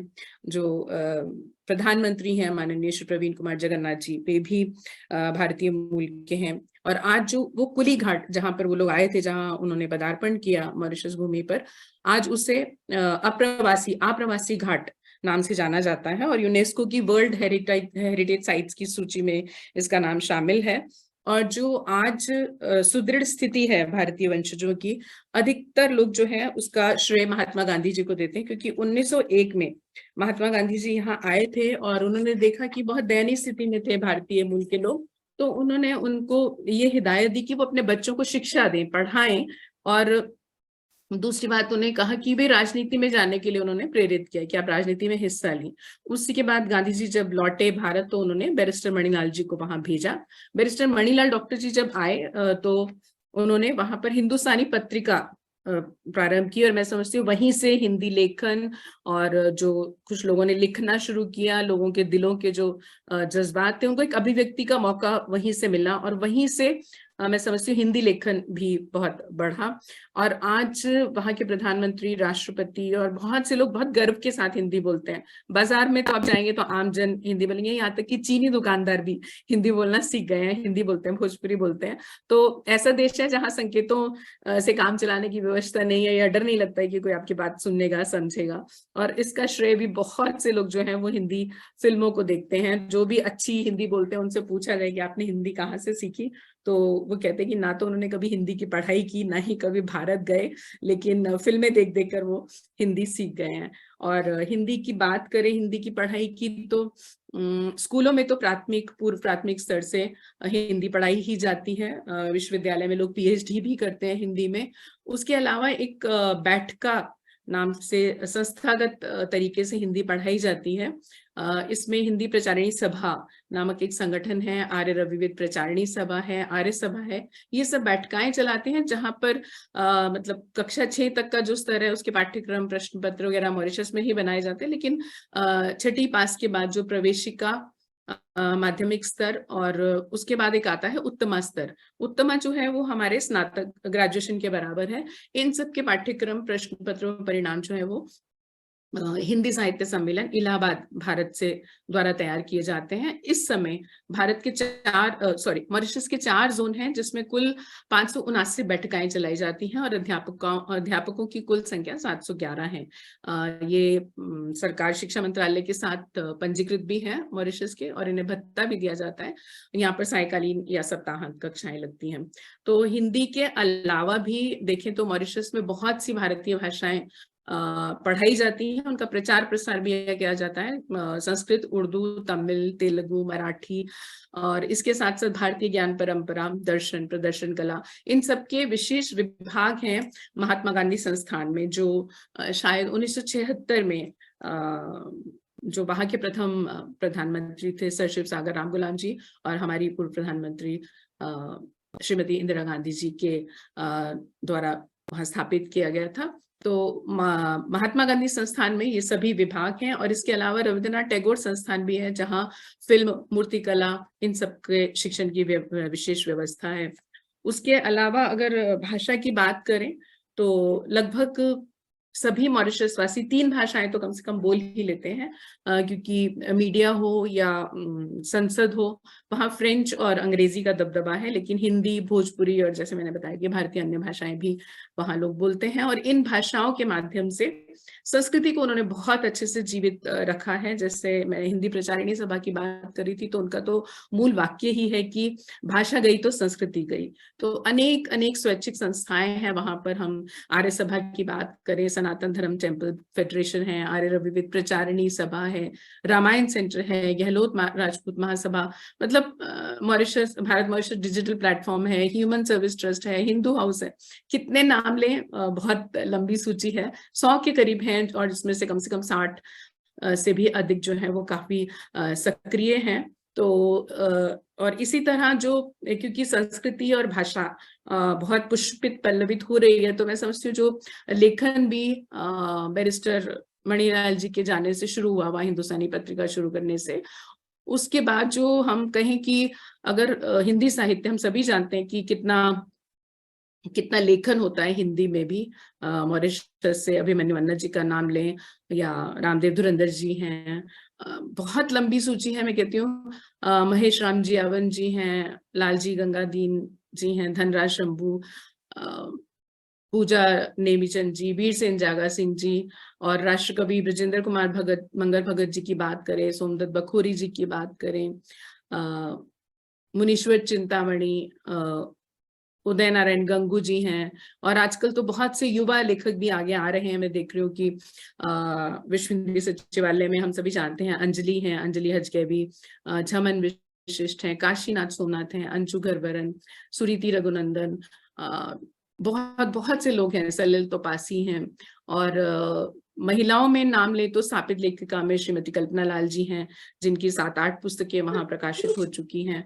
और जो बैठकाएं थी वो दरअसल तो जब मजदूर गए थे यहाँ से और वो दिन भर जिस अत्याचार को सहते थे और जिस संघर्ष से गुजरते थे, उससे पार पाने के लिए कहें या उससे थोड़ा सा राहत पाने के लिए रात को बैठते थे, एक जगह बैठते थे, इसलिए उसका नाम बैठका पड़ गया। और वहीं से उनकी संस्कृति और भाषा की शुरुआत हुई। और यहीं से जब भाषा और संस्कृति का संवर्धन करने के लिए नाटक भी शुरू किए गए बैठकाओं में। और हम अभी जानते हैं कि श्री मोहन महर्षि जी का हाल ही में स्वर्गवास हुआ। 1973 में उन्हें आमंत्रित किया गया था मॉरिशस सरकार द्वारा, उन्हें और उनकी पत्नी अंजलि महर्षि जी को, और उन्होंने बहुत ही रंगमंच को वहां पर उसका प्रचार प्रसार किया। उनके आने से पहले अमूमन अंग्रेजी और फ्रेंच नाटक ही खेले जाते थे, लेकिन आजकल हिंदी नाटकों का ही नहीं, तमिल, मराठी, तेलुगु, भोजपुरी भाषाओं के भी नाटक भी होते हैं और इनकी प्रतियोगिताएं भी होती हैं। मैं बहुत जल्दी से अपनी बात खत्म करने की कोशिश करती हूँ क्योंकि बहुत कुछ है कहने को, पर मैं जानती हूँ समय की सीमा है। तो बहुत से भारत के प्रतिष्ठित प्रकाशन गृह हैं जो प्रकाशन भी करते हैं। और अभी जब भारत जो है वो अपनी आजादी का अमृत महोत्सव मना रहा है, और साथ ही साथ भारत और मॉरिशस के जो राजनयिक संबंध हैं उसके भी 75 वर्ष पूरे हो रहे हैं। तो इस पर हम बहुत से कार्यक्रम कर रहे हैं। मैत्री पर्व का आयोजन किया गया 15 दिन, फिर जश्न दोस्ती का आयोजन किया गया, और हमने भारतीय उच्चायोग की ओर से जो हिंदी साहित्यकार हैं जिनकी उम्र 75 वर्ष से अधिक थी, उन साहित्यकारों को हमने अमृत सृजन सम्मान से सम्मानित किया गया। और इसी तरह वहां पर जो नेशनल रेडियो टेलीविजन चैनल है, मॉरिशस ब्रॉडकास्टिंग कॉर्पोरेशन, उसके द्वारा भी हिंदी और सभी भारतीय भाषाओं का बहुत प्रचार प्रसार किया जाता है। उनके भी लगभग 105, यानी कि अब तक जितने भी लोग हिंदी की सेवा कर चुके हैं उन्हें हिंदी प्रसार सम्मान से सम्मानित किया गया। मैं इसके अलावा पत्रिकाएं वहाँ बहुत प्रकाशित होती हैं। विश्व हिंदी सचिवालय है जो मॉरिशस की हिंदी के प्रति जो आस्था है और जो उसका भी उसी के प्रयासों से इसकी स्थापना की गई थी 15 वर्ष पूर्व, और आज हम काफी गति पा चुके हैं और हम कोशिश कर रहे हैं कि हम और भी हिंदी का प्रचार प्रसार विश्व हिंदी सचिवालय के माध्यम से करें। और इस समय भी हमारे साथ जितने लोग जुड़े हैं, विद्वजन हैं, मैं सभी से अनुरोध भी करूंगी कि वे सब विश्व हिंदी सचिवालय की गतिविधियों में शामिल हों, अपने सुझाव दें और हमें बताएं, क्योंकि भले ही यह एक द्विपक्षीय संस्था है लेकिन कहूंगी कि सभी की है, हम सभी की है, तो हम सभी इसमें अपना अपना योगदान अवश्य दें। अभी हाल ही में उदय नारायण गंगू जी द्वारा एक संकलन प्रकाशित किया गया जिसमें उन्होंने लगभग गत 50 वर्षों में जो भी 100 लेखकों की जो प्रकाशन थे उनका संग्रह तैयार किया है। इसका विमोचन जो है 12वें विश्व हिंदी सम्मेलन में विदेश राज्य मंत्री जी द्वारा किया गया था, माननीय श्री वी मुरलीधरन जी द्वारा, और अभी मॉरिशस में प्रधानमंत्री माननीय श्री प्रवीण कुमार जगन्नाथ जी ने भी किया था। संस्कृति की बात करें तो संस्कृति इस तरह मॉरिशस में है कि हम जाकर अगर रहें वहां, सच कहूं तो परिवार को छोड़ के अन्य किसी चीज की कमी महसूस नहीं होती। बिल्कुल ऐसा लगता है कि हम भारत में ही हैं, क्योंकि वहां पर एक तालाब था जिसे परी तालाब कहते थे, फिर एक समय में इसमें गंगा जल भारत से लेकर वहां मिलाया गया और तब से इसका नाम गंगा तालाब हो गया है। और वर्ष 2022 में क्योंकि मैं वहीं थी तो महाशिवरात्रि का पर्व जो बहुत जोरों शोरों से मनाया जाता है, उस अवसर पर मुझे भी यह सौभाग्य प्राप्त हुआ कि वहां पर महादेव जी की 108 फीट की ऊंची मूर्ति है। तो क्रेन आई थी और क्रेन पर चढ़कर उस महादेव जी की मूर्ति का जलाभिषेक करने का मुझे सौभाग्य प्राप्त हुआ। वहीं पर 108 फुट की ऊंची दुर्गा माँ की भी मूर्ति है, जो विश्व की सबसे ऊंची मूर्ति कही जाती है। और एक वहां पर हाल ही में मंदिर बना है जहां 108 शिवलिंग स्थापित किए गए हैं एक ही मंदिर में। और सभी त्योहार पर्व बहुत ही मैं कहूंगी कि बहुत ही उत्साह के साथ मनाए जाते हैं। चाहे आप शिवरात्रि की बात करें, दुर्गा पूजा, गणेश चतुर्थी, तुलसी जयंती, दीपावली, हनुमान जयंती, रामनवमी, मतलब कौन सा त्योहार है जो और वहां के जो त्योहार थे वहां हुड़दंग नहीं होता, कोई फीस्ट नहीं होता, एक्चुअली वो फेस्टिवल ही होता है कि जैसे भक्ति का जो वर्चस्व रहता है। और अच्छी बात ये लगती है कि युवा उसमें बहुत जुड़े रहते हैं। और जब वहां कोई विवाह होते हैं वहां पर, तो वहां पूरी विधि के साथ विवाह का आयोजन किया जाता है। पूरे 5 दिन विवाह चलता है। बृहस्पतिवार को पूजा से शुरुआत होती है, गीत गवई होती है, जैसे हमारे यहाँ आजकल तो वो संगीत संध्या क्या देते हैं ना, संगीत नाइट, लेकिन वहां पर गीत गवई है। और गीत गवई भी को भी यूनेस्को की हेरिटेज सूची में शामिल किया गया है। फिर मेहंदी, तिलक, माटी कोड़, हल्दी, सतपदी, कन्यादान, ये सब होता है, विदाई। और फिर सोमवार के दिन जो है चौथारी भी होती है, जिससे हमारे यहाँ आजकल रिसेप्शन कहने लगता है। और विदाई के समय बहुत ये प्रथा है कि अधिकांश लोग जो हैं अपनी बेटियों को रामायण भेंट करते हैं। और मॉरिशस में जो भारतीय वंशज हैं उन पर रामायण का बहुत ज्यादा प्रभाव है। हम सभी जानते हैं, चाहे मृत्यु का समय हो, जन्म का हो, विवाह का हो, रामायण से चौपाइयां अक्सर पढ़ी जाती हैं। और भारत से जो आए थे अरुण दंपति, उनका अभूतपूर्व योगदान रहा। और मॉरिशस मतलब पूरे विश्व में एकमात्र ऐसा देश है जो जहां संसद ने रामायण के आदर्शों के प्रचार प्रसार के लिए सर्वसम्मति से एक अधिनियम पारित किया और वहां पर रामायण सेंटर की स्थापना की गई है। शायद समय बहुत हो गया।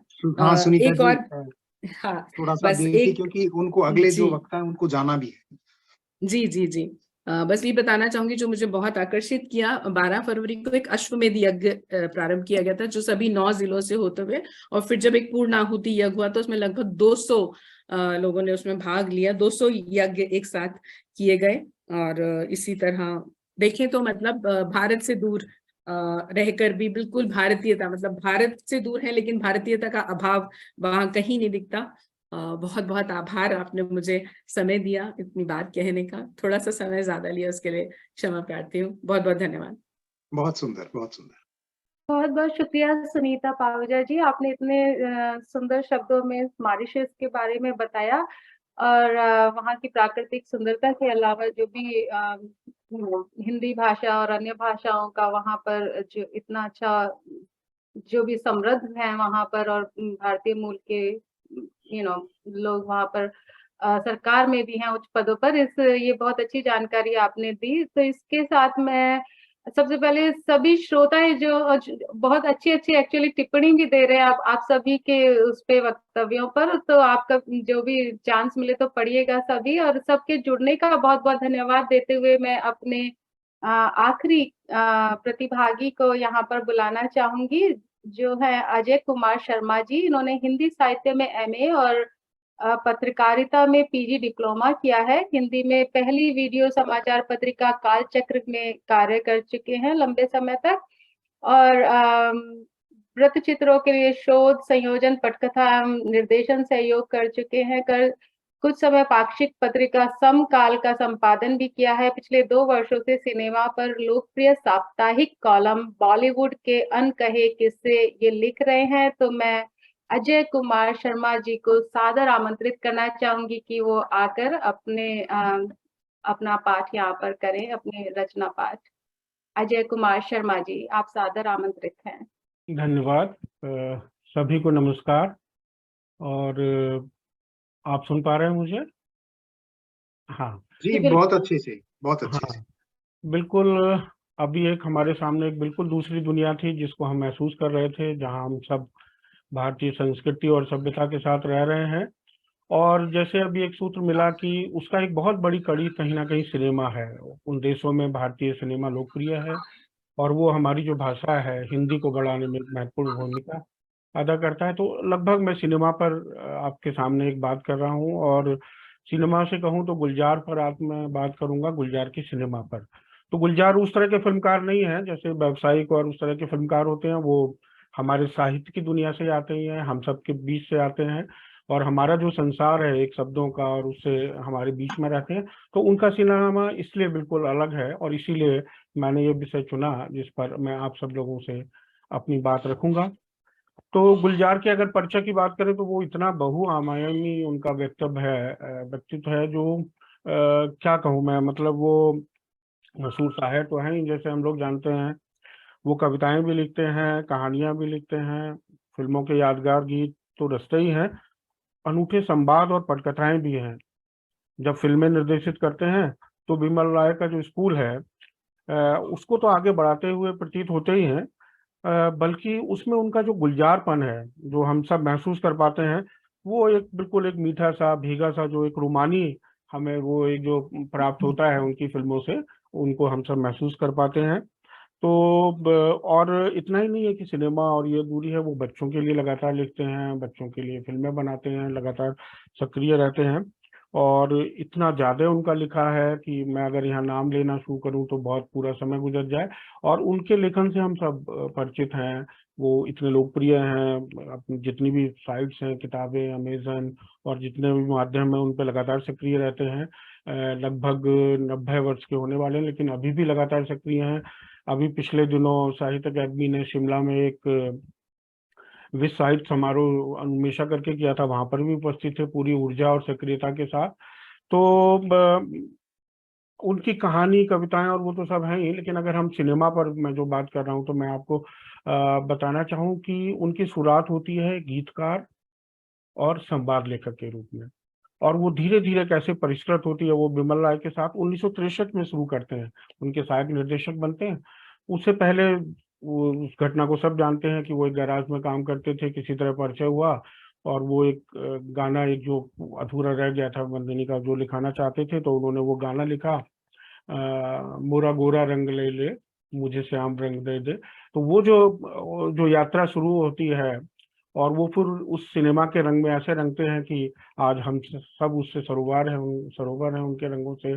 और लेकिन एक इस प्रक्रिया के बीच फिर वो अपना जो उनका निर्देशकीय स्वरूप है वो आता है 1971 में। मेरे अपने नाम की एक फिल्म है जिसको वो निर्देशित करते हैं, वो पहली फिल्म है उनकी। उसके बाद तो एक लंबा है, वो 17 फिल्मों का निर्देशन करते हैं। एक फिल्म है निवास जो प्रदर्शित नहीं हो पाती है। तो अगर मैं उनकी फिल्मों का अगर नाम लूं तो आप एक थोड़ा सा उनका एक मुमताज बनेगा उनके पूरे व्यक्तित्व का फिल्मों का। 1971 में है मेरे अपने पहली फिल्म, फिर 1972 में परिचय है, और 1972 में ही कोशिश फिल्म आती है। फिर अचानक है 1973 में, और 75 में 3 फिल्में हैं, खुशबू, आंधी और मौसम। इसके बाद किनारा है 1976 में, किताब फिल्म जो बच्चों के लिए हम जानते हैं बहुत बेहतर फिल्म 1978 में, अंगूर 1980 में, नमकीन 1981 में, और मीरा भी 1981 में आती है, और इजाजत है 1987 में, लेकिन फिल्म 1990 में, माचिस 1996 में, और उनकी अंतिम निर्देशित फिल्म हुत्तुतु वो 1999 में आती है। तो एक पूरा उनका जो ग्राफ है, सक्रिय वो अभी भी हैं, फिल्मों की पटकथाएं लिखते हैं, गीत लिखते हैं। हम सब जानते हैं कि अभी ग्रैमी और ऑस्कर अवार्ड तक मिले उनके गीतों पर ही। तो अगर हम उनके निर्देशन की बात करें, निर्देशक वो कैसे अलग हैं? अलग इसलिए हो जाते हैं कि फिल्म की जो एक पूरी, अगर हम 3 खांचे बनाते हैं फिल्म निर्माण की पूरी प्रक्रिया जो है, जो जिन तक वो हम तक पहुंचती है, तो एक तो होता है कि जब वो कथा तय होती है, फिर पटकथा और संवाद लिखे जाते हैं, उसमें फिर गीत संगीत दूसरी चीजें होती हैं। उसके बाद एक शूटिंग तकनीकी जो कारण होता है, जहां हम स्क्रिप्ट के सारे शूटिंग करते हैं, गीत संगीत रिकॉर्ड करते हैं, और तीसरा चरण जब वो एक एडिटिंग, जिसको हम किताबें छापने की प्रक्रिया अगर हम समझ लें, तो एक एडिटिंग टेबल पर जब वो फिल्म बनती है, तो ये 3 प्रक्रियाएं होती हैं जो फिल्म बनने तक, तैयार होने तक, हम तक पहुंचने तक होती हैं। तो ये बहुत अच्छा है और ये निराला है। वो इसलिए भी अलग एक निर्देशक हैं हमारे कि वो इन सारी विधाओं को जानते हैं और इसमें शामिल हैं। ऐसा बहुत कम होता है, बहुत सारे निर्देशक कैमरा के अच्छे जानकार हो सकते हैं, गीत के जानकार हो सकते हैं, संगीत के, लेकिन वो संगीत के भी जानकार हैं, वो कहानी के भी जानकार हैं। बहुत बहुत बधाई, बहुत सुंदर। संवाद और पटकथाएं तो वो लिखते ही हैं बहुत अच्छे, और इसके अलावा संपादन की भी उनको तकनीकी जानकारी भी है। तो ये एक उनको एक विशेष रूप का एक निर्देशक बना देता है, एक उनको स्पेशल निर्देशक बना देता है। और वो कैसे इस प्रक्रिया में, कैसे निर्देश की प्रक्रिया में जुड़ता है, उनके इन सारे गुणों से, उनकी सारी जानकारी से कैसे वो एक नए तरीके से हमारे सामने आते हैं। तो इसकी मैं फिर आगे अब कुछ और बातें करना चाहूंगा आपसे। 70 का दशक जब वो उन्होंने अपना काम करना शुरू किया, या वो सबसे बड़ा जो उनकी फिल्में हमारे सबसे ज्यादा आती हैं सामने, तो ये समय वो है जब एक हमारी पुरानी जो दिग्गज पीढ़ी थी, जिसमें गुरदत्त भी थे और भी बड़े बड़े लोग थे, उसके बाद जो बिमल रॉय वगैरह, इसके बाद जो खाली होती है, और एक नई पीढ़ी है जिसमें ऋषिकेश मुखर्जी हैं, विजय आनंद हैं, बासु भट्टाचार्य, बासु चटर्जी, सई परांजपे और श्याम बेनेगल की पीढ़ी है। तो इसमें एक अलग पहचान के रूप में हमारे सामने आते हैं गुलजार जी। और सम्मिश्रण का तो जो फायदा उनको होता ही होता है, बाकी एक जो साहित्यकार होने के कारण वो जो कहानियां चुनते हैं या वो जो विषय चुनते हैं अपनी कहानियों के, अपनी फिल्मों के, वो उनको और महत्वपूर्ण बनाते हैं। गुलजार जी का एक स्वयं उन्होंने एक अपने इंटरव्यू में कहा था कि फिल्म के लिए उपन्यास की बजाय मुझे कहानियां अनुकूल लगती हैं। मुझे लगता है कि अपन उपन्यास में अतीत की बातें ज्यादा होती हैं, उनमें काट छांट करना कठिन होता है। कहानी इसलिए अच्छी लगती है कि वह टू द पॉइंट होती है, कहानी में उतने ही पात्र होते हैं जितने जरूरी होते हैं। तो इससे एक पूरा उनका जो परिदृश्य है एक फिल्म का चुनाव का, एक कहानी चुनने का या बुनने का, वो बिल्कुल एक दृश्य हमारे सामने आ जाता है। और अगर हम एक उदाहरण भी है, जैसे खुशबू जो फिल्म है, वो शरद चंद्र चट्टोपाध्याय के उपन्यास पंडित मोशाय पर आधारित है। लेकिन ये उपन्यास तो बहुत लंबा है, लेकिन उन्होंने क्या किया है, जो शुरुआती 3-4 उसकी जो कहानियां हैं, जो प्रकरण है, उन पर ये फिल्म बनाई है, इसको डेवलप किया है। और इधर देखें कि ज्यादा अच्छी खासी एक फिल्म है, एक बड़ी फिल्म है, और वो एक बंगाली लेखक सुबोध घोष की बहुत छोटी सी कहानी है, द वेटिंग रूम वाली, उस पर आधारित है। तो इससे हम क्लियर स्पष्ट हो जाता है कि वो छोटी कहानियां चुन रहे हैं, उनके लिए विषय महत्वपूर्ण है, और फिर वो अपनी जो कला है उनकी, संवाद की या पटकथा लिखने की या संगीत के जरिए या गीत के जरिए अपनी कहानी आगे बढ़ाने की, उस कला पर पूरा विश्वास कर रहे हैं। फिर उनके जो पात्र हैं, देखिए, जो महत्वपूर्ण है, जो हमको टच करते हैं, जो हमसे सीधा जुड़ते हैं, अगर उनकी बात करें तो वो सारे जो पात्र हैं वो सिनेमा में तो हम जानते हैं लार्जर देन लाइफ पात्र होते हैं, वो हजारों को मार रहे हैं, कूट रहे हैं, लेकिन उनके पात्र ऐसे नहीं है, बिल्कुल हमारी सामान्य जिंदगी वाले पात्र हैं। डॉक्टर हैं, वकील हैं, संगीतकार हैं, किसी दुकान के मालिक हैं, इस तरह के पात्र हैं, और बिल्कुल हमारे आसपास के हैं। हम बिल्कुल हमेशा ऐसे महसूस करते हैं कि वो सहज हैं हमारे साथ, उनके पात्र सभी। और इन पात्रों की जो चीज वो चुनते हैं, वो है उनके रिश्तों का जुड़ना और टूटना। ये जो रिश्तों का जुड़ना और टूटना और बाद में संभलना है, वो अगर हम थोड़ा सा पीछे जाएं उनके जीवन में, कि वो 1934 में दीना में जन्म होता है, जो विभाजन के बाद वो फिर दिल्ली पहुंचते हैं, और उसके बाद मुंबई, जो अब बम्बई, जो अब मुंबई है, वहां पहुंचते हैं। तो एक जो विभाजन की त्रासदी है, और वो माँ को उन्होंने बहुत कम उम्र में खो दिया है, तो माँ को जो खोने का है, और इस विभाजन की पूरी प्रक्रिया में जो वो रिश्तों को टूटते हुए देखते हैं, बिगड़ते हुए देखते हैं, और उनकी जो एक पूरी मर्यादा है उसको टूटते हुए देखते हैं, वो कहीं ना कहीं वो रिकॉल होता है उनकी फिल्मों में। वो उन फिल्मों के जरिए उन चीजों को पाना चाहते हैं, उन पर मलहम लगाना चाहते हैं, या उनको समझाना चाहते हैं कि रिश्तों का जुड़ना या रिश्तों का बने रहना बहुत महत्वपूर्ण है। और ये बात इससे भी पता चलती है कि उनके जो भी पात्र हैं, देखिए, उनके घर में जो आसपास पात्र हैं, जो नौकर हैं, जो अलग अलग लोग हैं, वो नौकर नहीं है, और वो आपकी किसी भी, चाहे आप कितने ऊंचे हैं, चाहे आप कितने अमीर हैं, किसी भी धर्म के हैं, उनसे प्रभावित नहीं है। उनके साथ रिश्ता उनका सामान्य है। मैं कुछ आपको उदाहरण दूं, जैसे कि किनारा में देखिए, वो जो लीला मिश्रा है, मौसी, वो है तो घर की काम वाली, लेकिन जो श्री राम लागू है वो भी उनको चाची कहते हैं, और जितेंद्र जो उनका बेटा है वो भी चाची कह के उनको सम्मानित करता है। खुशबू में अगर हम देखें, जो बेटा है जितेंद्र का, वो छोटा बेटा, उसमें जो घर की काम करने वाली उसकी बेटी उसको पाल रही है और वो उसको माँ कहता है। और इस तरह के कई उदाहरण हैं। जैसे अगर आंधी फिल्म की चर्चा करें तो जो सुचित्रा सेन है वो बहुत दिनों बाद अपने नौकर से मिल रही है, जो A.K. हंगल जिसको पात्र को निभा रहे हैं, तो वो बाकायदा पल्लू सिर पे रख के उनके चरण छूती हैं। तो ये जो प्रतीक है, ये जो उनकी फिल्मों में है, ये वो है जहां मानव सहज है, उस सहजता के, उस मानव का सम्मान है, उसके गुणों का सम्मान है। यहाँ कोई पैसा नहीं है, कोई धर्म नहीं है, कोई किसी तरह का कोई आडंबर नहीं है, किसी तरह का बोझ नहीं है। और इवन मेरे अपने की जो बूढ़ी चाची है, जो खुद दूसरों पर आश्रित है, वो भी जो एक अनाथ बबलू और चीनी है वो अपने साथ ले आती है, उनको पालती है वो। तो इस तरह का जो पराये को अपनाने का जो एक भाव है, ये भी बहुत महत्वपूर्ण है उनकी फिल्मों में, हमें जगह जगह मिलता है। और इवन ये फिल्म जो खुशबू है, इसी का एक और पात्र है बिरजू, जो डॉक्टर वृंदावन यानी जितिन के साथ काम कर रहा है। उसकी प्लेग जो फैला उसमें डेथ हो जाती है, तो लगभग कई बार वो बिरजू का नाम लेता है, उसकी आंखों में आंसू आते हैं और वो उसको बिल्कुल एक छोटे भाई की तरह याद करते हैं जितेंद्र। और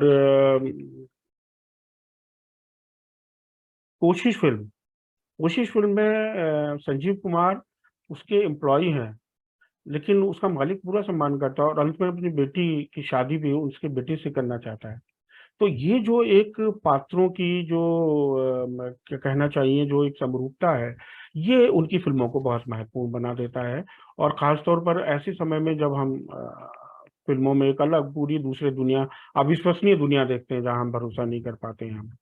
और सभी पात्र, ये तो घर के पात्र हैं। अगर आप दूसरी की बात करें, अचानक फिल्म में जो फौजी है विनोद खन्ना, जब वो घायल आके उस हॉस्पिटल में है, तो जो नर्स का रोल कर रही है राधा, और ये जो भी दोनों डॉक्टर है ओम सुप्रियोस के रूप में, वो बाकायदा मतलब विचलित होते हैं जब पता चलता है कि इसको फांसी की सजा दी गई है या की जा रही है। तो ये पात्र जो है एक पूरा संदेश देते हैं। गुलजार का सिनेमा आम लोगों का सिनेमा है, रिश्तों पर विश्वास का सिनेमा है।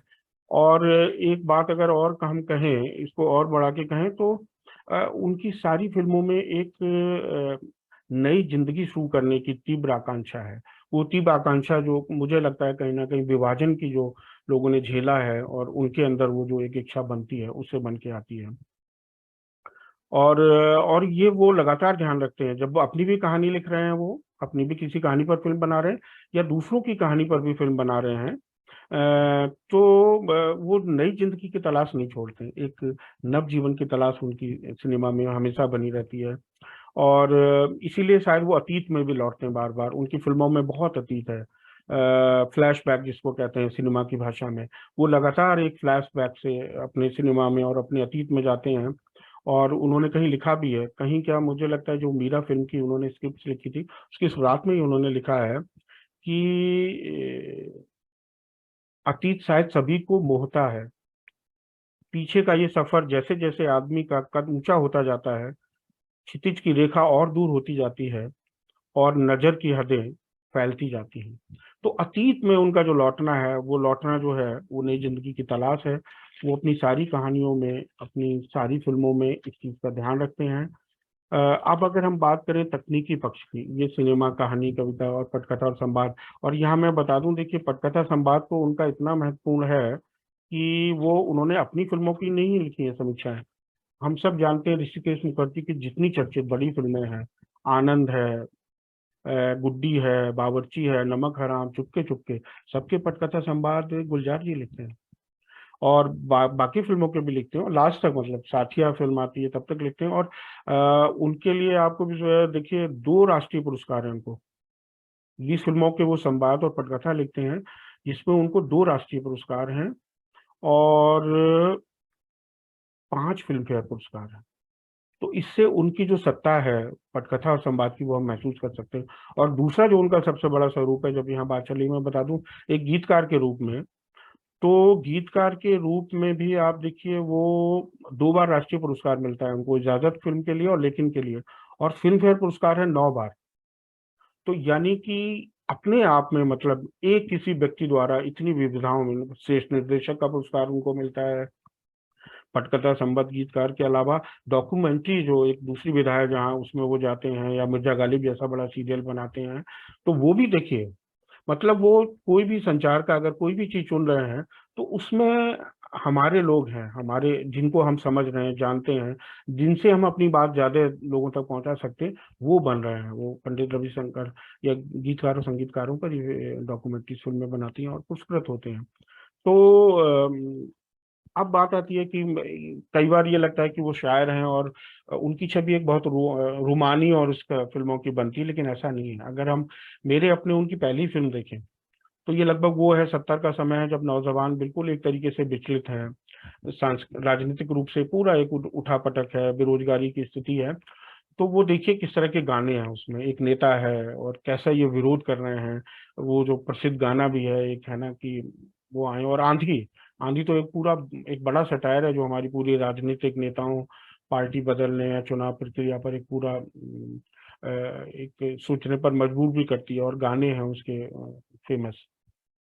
तो ये जो पूरी प्रक्रिया चलती है, अगर अब हम तकनीकी पक्ष में आए, तकनीकी पक्ष में जो महत्वपूर्ण है उनके गीत और संगीत है, तो आर.डी. बर्मन का उनको लगातार साथ मिलता है। और हम सब जानते हैं आर.डी. बर्मन सचिन देव के एक सच्चे थे और इनकी मित्रता थी, मतलब, और संगीत के लिए तो बिल्कुल, और जहाँ मदन मोहन के साथ भी काम करते हैं, दूसरों सलील चौधरी के साथ भी फिल्म है, लेकिन संगीत एक इतना बड़ा पक्ष है। और होता भी है कि भारत जैसे देश में तो सिनेमा से पहले संगीत पहुंचता है रेडियो के जरिए या दूसरी उसके जरिए, तो वो पहले हमारे लिए, हमारे मनों में एक जगह बना चुका है या बना लेता है, और इस पर उनकी सारी फिल्में महत्वपूर्ण है, खरी उतरती हैं। हम किसी भी फिल्म के अगर बात कर लें, और वो हमें बहुत अच्छे से, अब अगर हम उनके फिल्मांकन की बात करें, जो तकनीकी पक्ष होता है, उसमें उन्होंने खुद कहा जैसे उनको अतीत पसंद है और फ्लैशबैक, उनकी सारी फिल्मों में फ्लैशबैक है और बहुत बेहतर अच्छे से ढंग से इस्तेमाल किया है।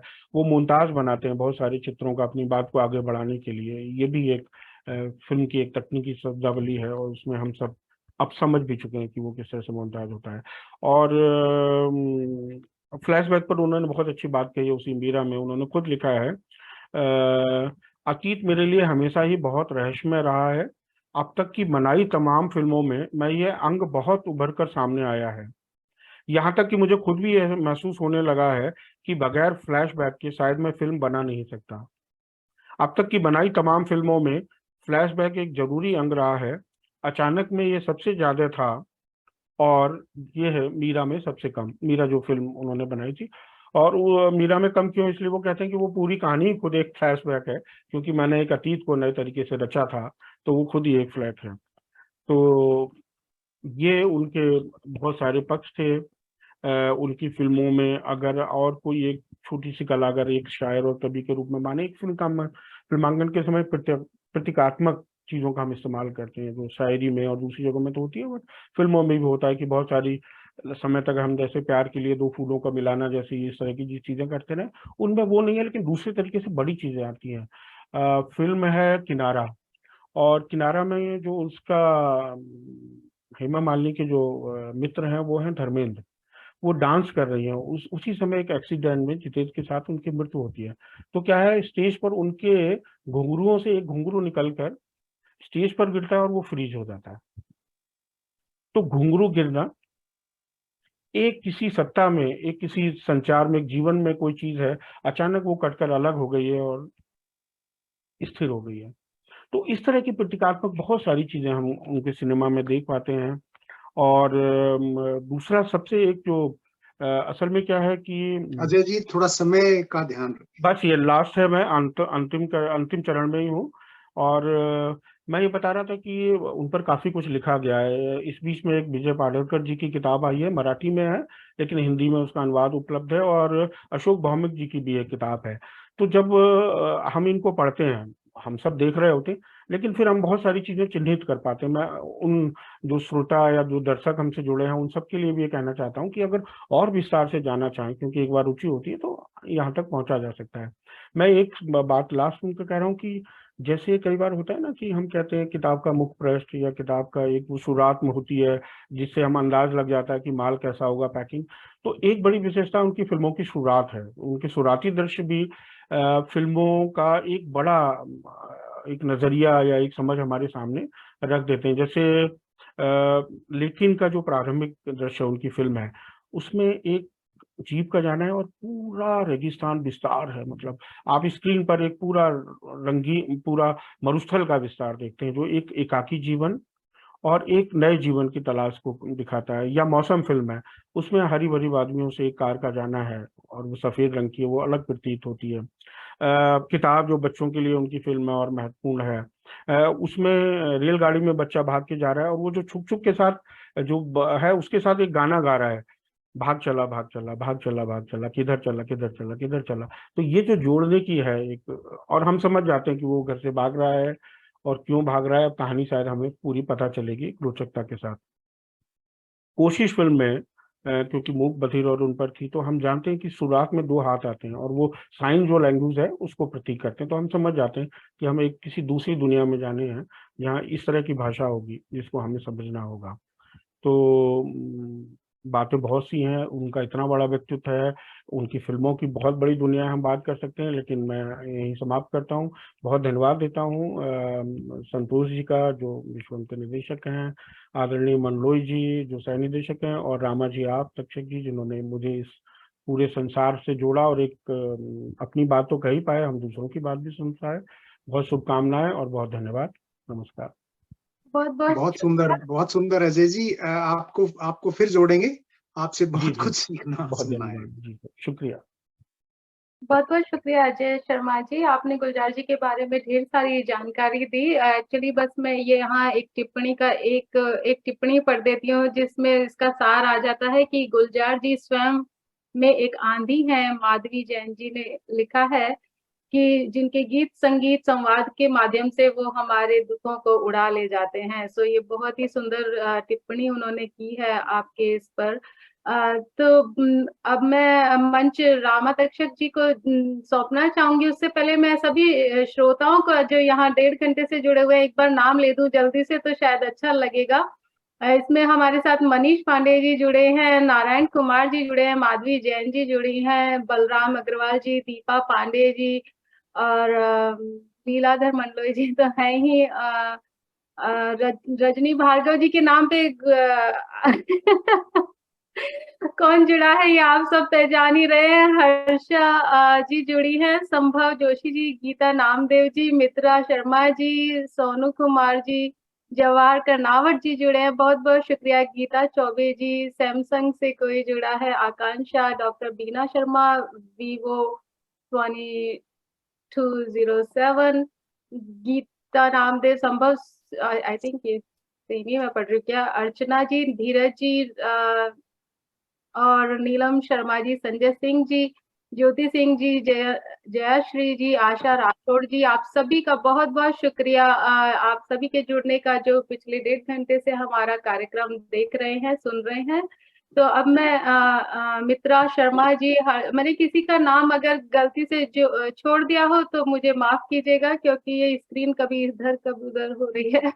तो मैं मंच अब रामा तक्षक जी को वापस से सौंपना चाहूंगी कि वो आगे का संचालन संभाले और कार्यक्रम को आगे बढ़ाएं। रामा तक्षक जी। बहुत बहुत आभार विनीता जी, आपके सफल संचालन के लिए बहुत बहुत धन्यवाद। और मैं इस अवसर का लाभ उठाते हुए श्री लीलाधर मंडलोई जी को आमंत्रित करूंगा कि वे इस मंच को अपना आशीर्वाद दें। लीलाधर मंडलोई जी। रामा जी बहुत बहुत नमस्कार। मेरी आवाज आ रही है? बहुत अच्छे से।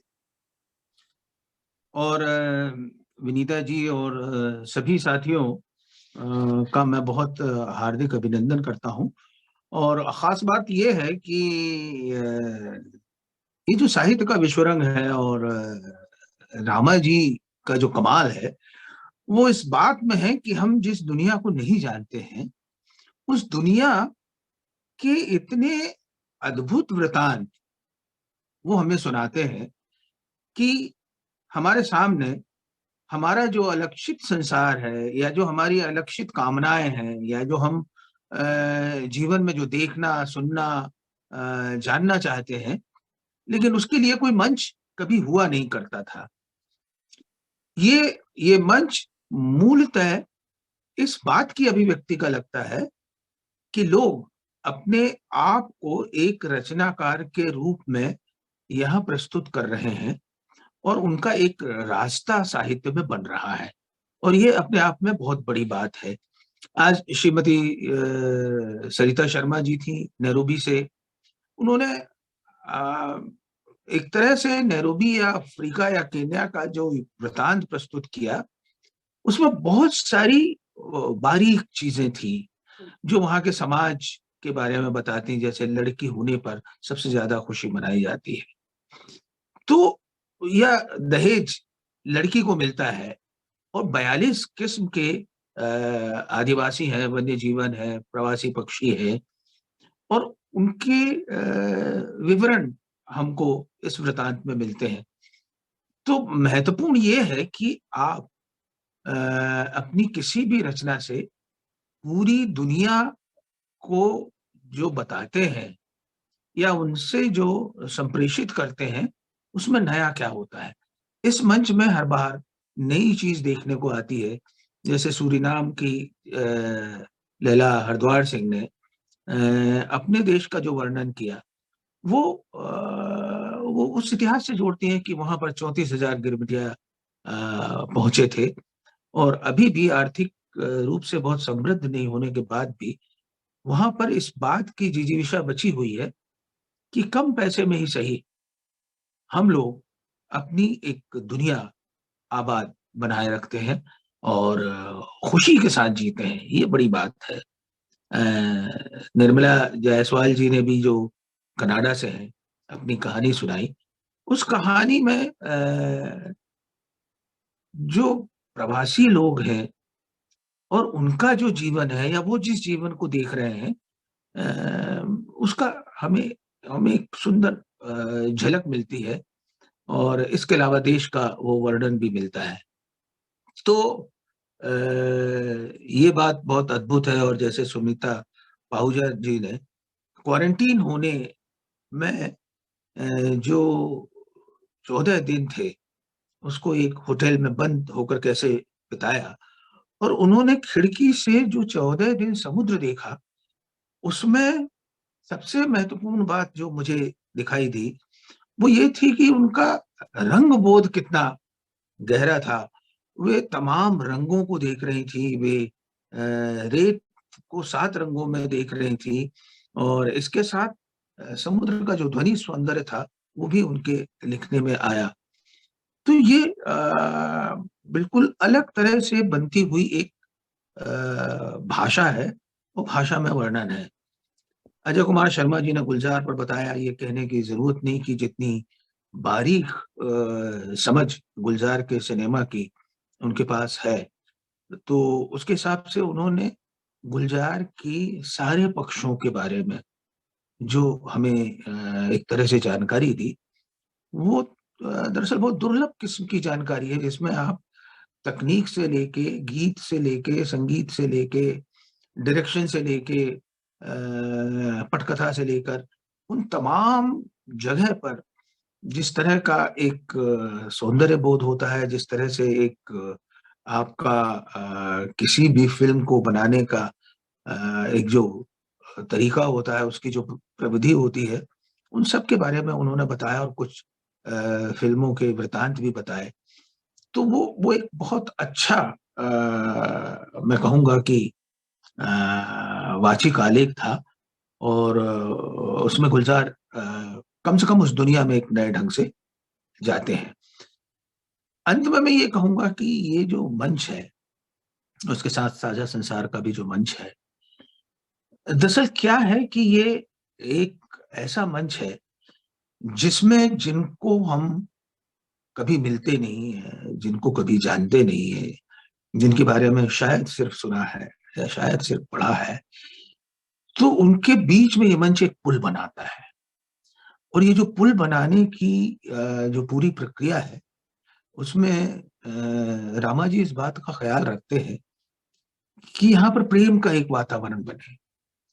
हम सब लोग एक दूसरे से बहुत दूर है, एक दूसरे की जिंदगी में उस तरह से शामिल नहीं है, लेकिन हम एकाएक शामिल हो जाते हैं। और ये जो शामिल होना है, या ये जो आपस में सहकार है, या आपस में ये जो मोहब्बत है, वो बहुत महत्वपूर्ण है। और हमको ऐसा लगता है कि हम कई कई जन्मों से जानते हैं। तो आवाज आ रही है ना? जी बिल्कुल। जी आ रही है। हाँ, तो मैं इस पूरे मंच से जो कुछ भी संभव हो रहा है उसके ऊपर कुछ पंक्तियां सुनाता हूँ। ये मेरे नए कविता संग्रह क्या बने बात से है। बहुत छोटी सी बात है। उसका शीर्षक है अपने अनगिनत जन्मों में। हम लोग न जाने कितने जन्मों में कहाँ कहाँ हैं और एक दूसरे को जान रहे हैं। त्वचा की सूक्ष्म कोशिकाओं में जो बसा है प्यार, ये जीवन के उत्स से साथ है। मैं पार करके आया हूं अपने अनगिनत जन्मों को, और ये जो त्वचा ऊपरी है भीतर के उन भावों से जुड़ी है जो सदियों के बदलते समय में भी नहीं बदली। इस जन्म में भी वही है, और जो अति सूक्ष्म संवेदना है वहीं से जुड़ा हूं जन्म जन्मांतर से। मुझे अनुभव करो जैसे कि कर रही हैं इंद्रियां। इस आयोजन में हम अनुभव करते हैं, हमारी इंद्रियां अनुभव करती हैं। हमको लगता है कि हम अनगिनत जन्मों से एक दूसरे को जानते हैं, और उसके भीतर हमारी रचनाओं का जो भाव संसार है वो हमें नए ढंग से एक हाथ को दूसरे हाथ में लेने के लिए प्रेरित करता है। तो मैं बहुत बहुत शुभकामनाएं देता हूँ सारे रचनाकारों को, रामा जी को, विनीता जी को, और तमाम वो लोग जो इस प्रोग्राम को देख रहे थे। बहुत बहुत शुक्रिया। बहुत बहुत धन्यवाद मंडलोई जी। आपकी पंक्तियां, आपके शब्द सदैव प्रेरणा लिए होते हैं, और आपकी जो रचना थी वो वाकई मर्मस्पर्शी थी। आपका बहुत बहुत आभार। साथियों, आज हमने संतोष चौबे जी को मिस किया। वे फ्लाइट में थे, हमसे नहीं जुड़ सके, और अगली बार हम उनसे डबल बात करने का निवेदन करेंगे जब वे जुड़ेंगे अगले आयोजन से। मैं बहुत कुछ नहीं कहूंगा क्योंकि मंडलोई जी ने बहुत सारी बातें सरिता शर्मा जी के बारे में, गिरमिटिया इतिहास के बारे में जो लल्ला राम जी ने बताया उनके बारे में बात कर चुके हैं, निर्मल जसवाल जी के बारे में बात कर चुके हैं, सुनीता पाहुजा जी के बारे में भी उन्होंने जो संस्मरण सुनाया उसकी भी बहुत बढ़िया आपने समीक्षा की। साथ ही अजय कुमार जी ने जो गुलजार ही हैं के बारे में भी आप बता चुके हैं। तो मैं आप सभी प्रतिभागियों का बहुत बहुत हृदय से आभारी हूँ। आपने साझा संसार का निमंत्रण स्वीकार किया और आपने इस मंच को आज सुशोभित किया, और हमारे साथ बहुत सारे श्रोता भी जुड़े रहे जिनकी संख्या 50 से ऊपर थी। नाम विनीता जी पहले ही ले चुकी हैं, और मैं सभी को व्यक्तिगत तौर पे मेरा सभी को अभिनंदन है। साथ ही साथ मैं हमारे जो तकनीकी संचालन करता है मनीष पांडे जी को बहुत बहुत आभार व्यक्त करना चाहूंगा। उन्होंने हम सबको एक साथ बनाए रखा, और विनीता जी का भी बहुत बहुत आभार। साथ ही मैं दिव्या जी का, नारायण कुमार जी का, जवाहर जी का, अनूप जी का, संजय राठौड़ जी का, और ज्योति जी का, और आप सभी जुड़े हुए मित्रों का जो आज आप इस आयोजन से जुड़े हुए हैं, जिनका मैं नाम नहीं ले पा रहा हूँ, आपका बहुत बहुत अभिनंदन है। अभी 2 मिनट में मैं आपको एक छोटी सी बात कहना चाहूंगा। मैं एक इटालियन भारतीय पत्रों के नाम से एक इटालियन भाषा में पुस्तक छपी थी 1942 में, और ये पत्र 1583 से लेके 1588 तक लिखे गए, और जिस व्यक्ति ने इन पत्रों को लिखा है वो एक इटालियन थे, फ्लोरेंस से थे। और उनका एक छोटा सा पत्र जो केवल 2 मिनट का है, जो उन्होंने अपनी बहन को लिखा है, 10 फरवरी 1584 को उसका एक छोटा सा भाग मैं आपको सुनाना चाहूंगा। ये पत्र है फ्लोरेंस में मरिया सासेती को। जो इसके लिखने वाले हैं वो हैं उनके भाई। परम आदरणीय और प्यारी बहन, यहाँ से निकलने वाले पहले जहाज के साथ इस चिट्ठी में आपको इस तट पर मेरा सुरक्षित आगमन लिख रहा हूँ। समय के अभाव के कारण मैं अधिक नहीं लिख पा रहा हूँ। यहाँ से रवाना होने वाले दूसरे जहाज में मैंने कार्लो वेल्लुती के हाथ एक बंडल भेजा है जिसमें कुछ मोती हैं। वह सुरक्षित पहुंचकर इन मोतियों को फ्रांसेस्को के हाथ आपको भेज देगा। मैंने उसे सहस्नेह और दुलार के साथ मरघरीता, जो कि उसकी भांजी है, के लिए चमकीले 200 मोतियों की 2 लड़ी का हार ले जाने के लिए आदेश दिया था। मैं जानता हूं कि मरघरीता मोती देखकर ऐसे कहेगी, हम गरीब हैं, हमें मोती नहीं पहनना है।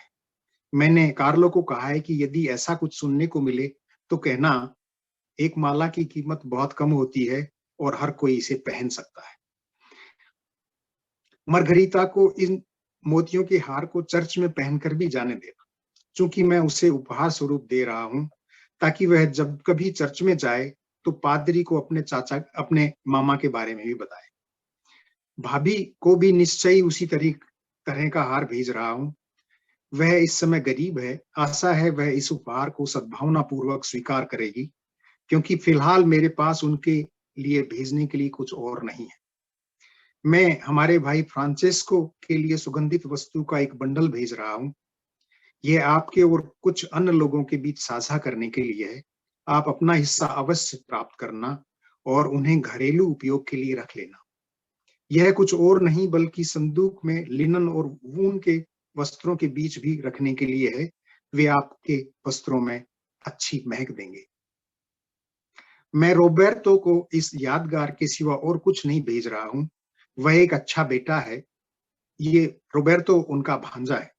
वह बड़ा हो रहा है। वह आपके प्रति आज्ञाकारी भी है। अब उसकी पसंद क्या है यह मुझे नहीं पता। वह आपकी और उसकी स्वयं की बहन की प्रतिष्ठा बढ़ाएगा, ये ऐसी मेरी आशा है, क्योंकि मुझे पूरा विश्वास है कि समय के साथ उसमें विवेक भी बढ़ता जाएगा। मैं उसके सवालों की सदा प्रतीक्षा करूंगा और सभी सवालों का जवाब देने का भी प्रयास करूंगा। उसे याद दिलाएं कि जो लोग कुछ नहीं करते, जो युवकों को शराब खानों और बेईमान जगहों पर ले जाते हैं, जहां गलत खेल खेले जाते हैं और हजारों गलत बातें होती हैं, इस तरह दूसरों के जीवन की गर्दन तोड़ देते हैं। वह उनके पीछे ना भटके। वह ऐसे लोगों के साथ ना जाए, क्योंकि अब इस उम्र में किसी शिक्षक के साथ जाने का समय नहीं होगा जो उसका मार्गदर्शन कर सके, वरना वह गिर जाएगा, बर्बाद हो जाएगा। भगवान और भद्र पुरुषों की कृपा उस पर बनी रहे। भगवान और भद्र पुरुषों की कृपा उस पर बनी रहे। कोई और उसकी मदद नहीं कर सकता। गिरेलमो के लेखन को देखकर तो मुझे ऐसा लगता है कि वह हजारों में से एक है। उसे समय पर गणित और अन्य पुस्तिकाएं अच्छी तरह से सीखने देना। ये बच्चों के सीखने और के लिए सबसे आवश्यक जानकारी है। और मैं यह भली भांति जानता हूं कि 4 तमाचे लगाने में भी आप किसी से कम नहीं हैं। मेरे पास आपको बताने के लिए इससे ज्यादा और कुछ है भी नहीं। पूरी गर्मियों में उस आम्बोरोने नदी में गोता ना लगाएं, क्योंकि इससे तुम खुद को बीमार कर लोगे। इससे आप अपने बच्चों का काम आगे नहीं बढ़ सकेगा, क्योंकि जो भी बीमार पड़ता है वह विला में नहीं रह सकता है और न ही वह स्कूल जा सकता है। आप स्वस्थ रहें। मेरे लिए भी भगवान से प्रार्थना करो। अग्नोला से जरूर कहना कि वह मुझे उसके दुपट्टे की एक छोटी सी कतरन भेजे। भगवान आपको हर तरह की सांत्वना दें और आपको बनाए रखें। कोचीन से 10 फरवरी 1584 को आपका प्यारा भाई। बहुत बहुत शुभकामनाएं आपको। बहुत बहुत धन्यवाद आपका। सभी का हार्दिक आभार। नमस्ते। फिर मिलेंगे।